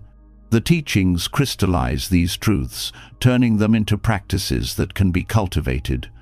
Gratitude arises when you see that the Dharma offers not only insight, but method. Gratitude deepens when you recognize that it provides tools you can actually use to transform your life, rather than leaving wisdom as abstract thought. The Dharma is also a gift because it is freely given. Unlike treasures guarded for the few, the teachings have been shared across centuries without demand for ownership. Gratitude arises when you realize that this wisdom has been preserved not for profit, but for the benefit of all beings. Gratitude deepens when you remember the countless generations of practitioners who safeguarded it, memorized it, lived it, and transmitted it so that you might receive it today. The teachings also serve as a compass in moments of confusion. Life presents choices, conflicts, and difficulties that easily overwhelm. The Dharma points toward compassion, patience, and clarity as guiding principles.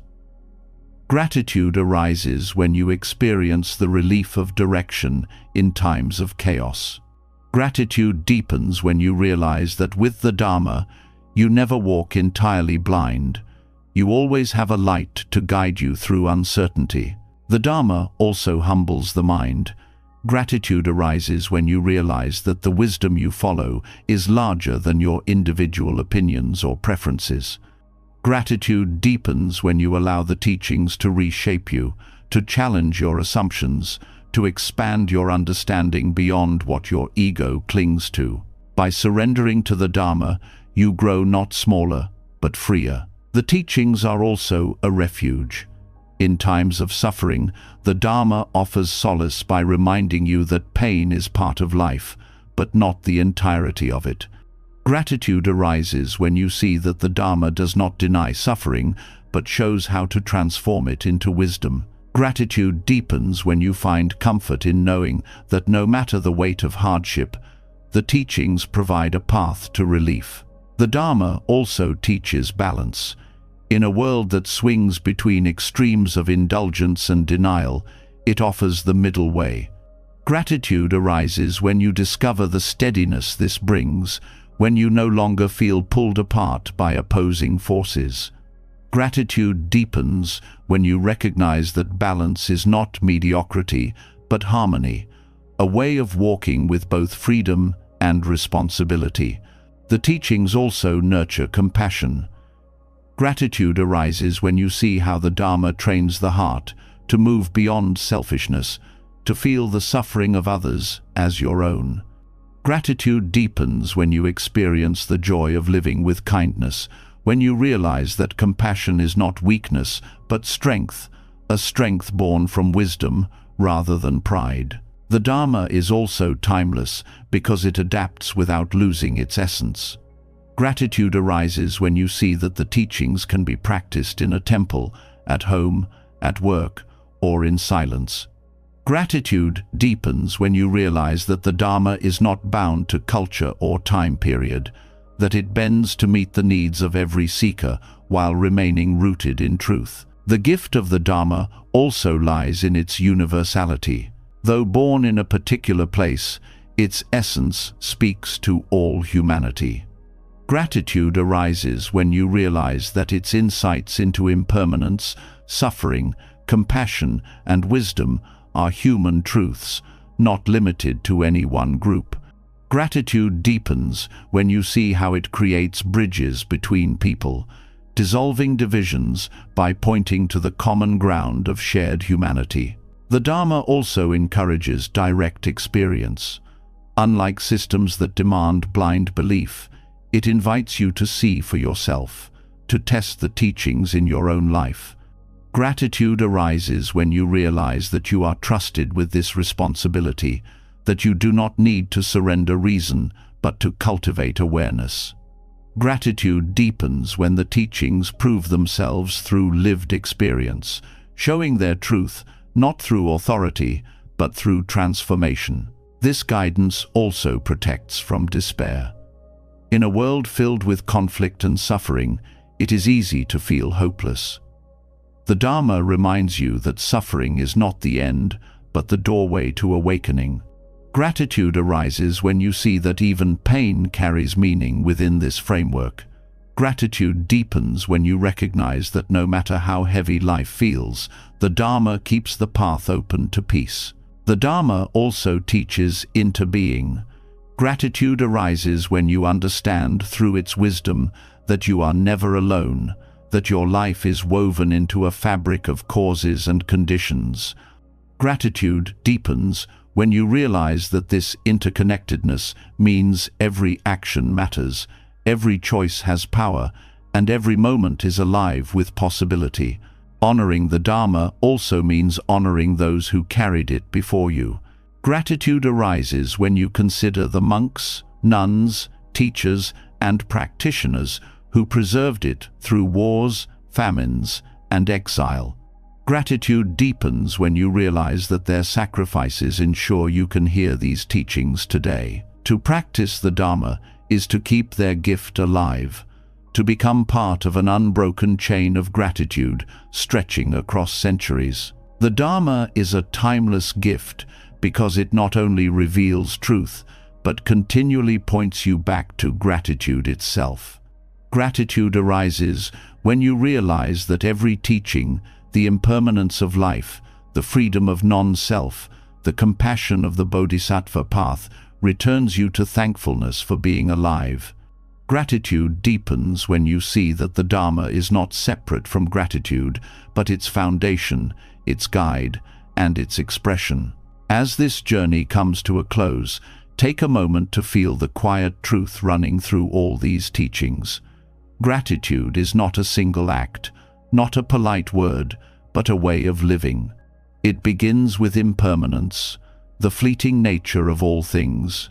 It deepens through suffering, where hardship becomes a teacher. It expands through interbeing, where you see how life is carried by countless unseen hands. It grows in mindful eating, in the simplicity of daily rhythms, in each breath, in silence, in encounters, in letting go. Gratitude is in waking to a borrowed day, in serving others with joy, in contemplating death as a reminder of life's urgency, in honoring the past, in meeting the present with beginner's mind, in seeing beauty in the ordinary, in dissolving the illusion of self, in receiving the timeless Dharma, in bowing to teachers and ancestors, in cherishing community, in resting in the middle way, and in practicing gratitude as liberation itself. All of these threads weave together into one truth. Today is enough. This moment is enough. Gratitude is not waiting in the future. It is already here, now, quietly asking you to notice. Before you drift into rest, I'd love to hear from you what part of these teachings touched your heart the most tonight. Leave a comment below and share the lesson you're taking with you. And if you'd like more wisdom to guide you into peace, clarity, and gratitude, don't forget to subscribe and ring the bell. That way, Each new teaching will be here waiting for you, like an old friend returning to remind you of what truly matters. Sleep well, with gratitude in your heart.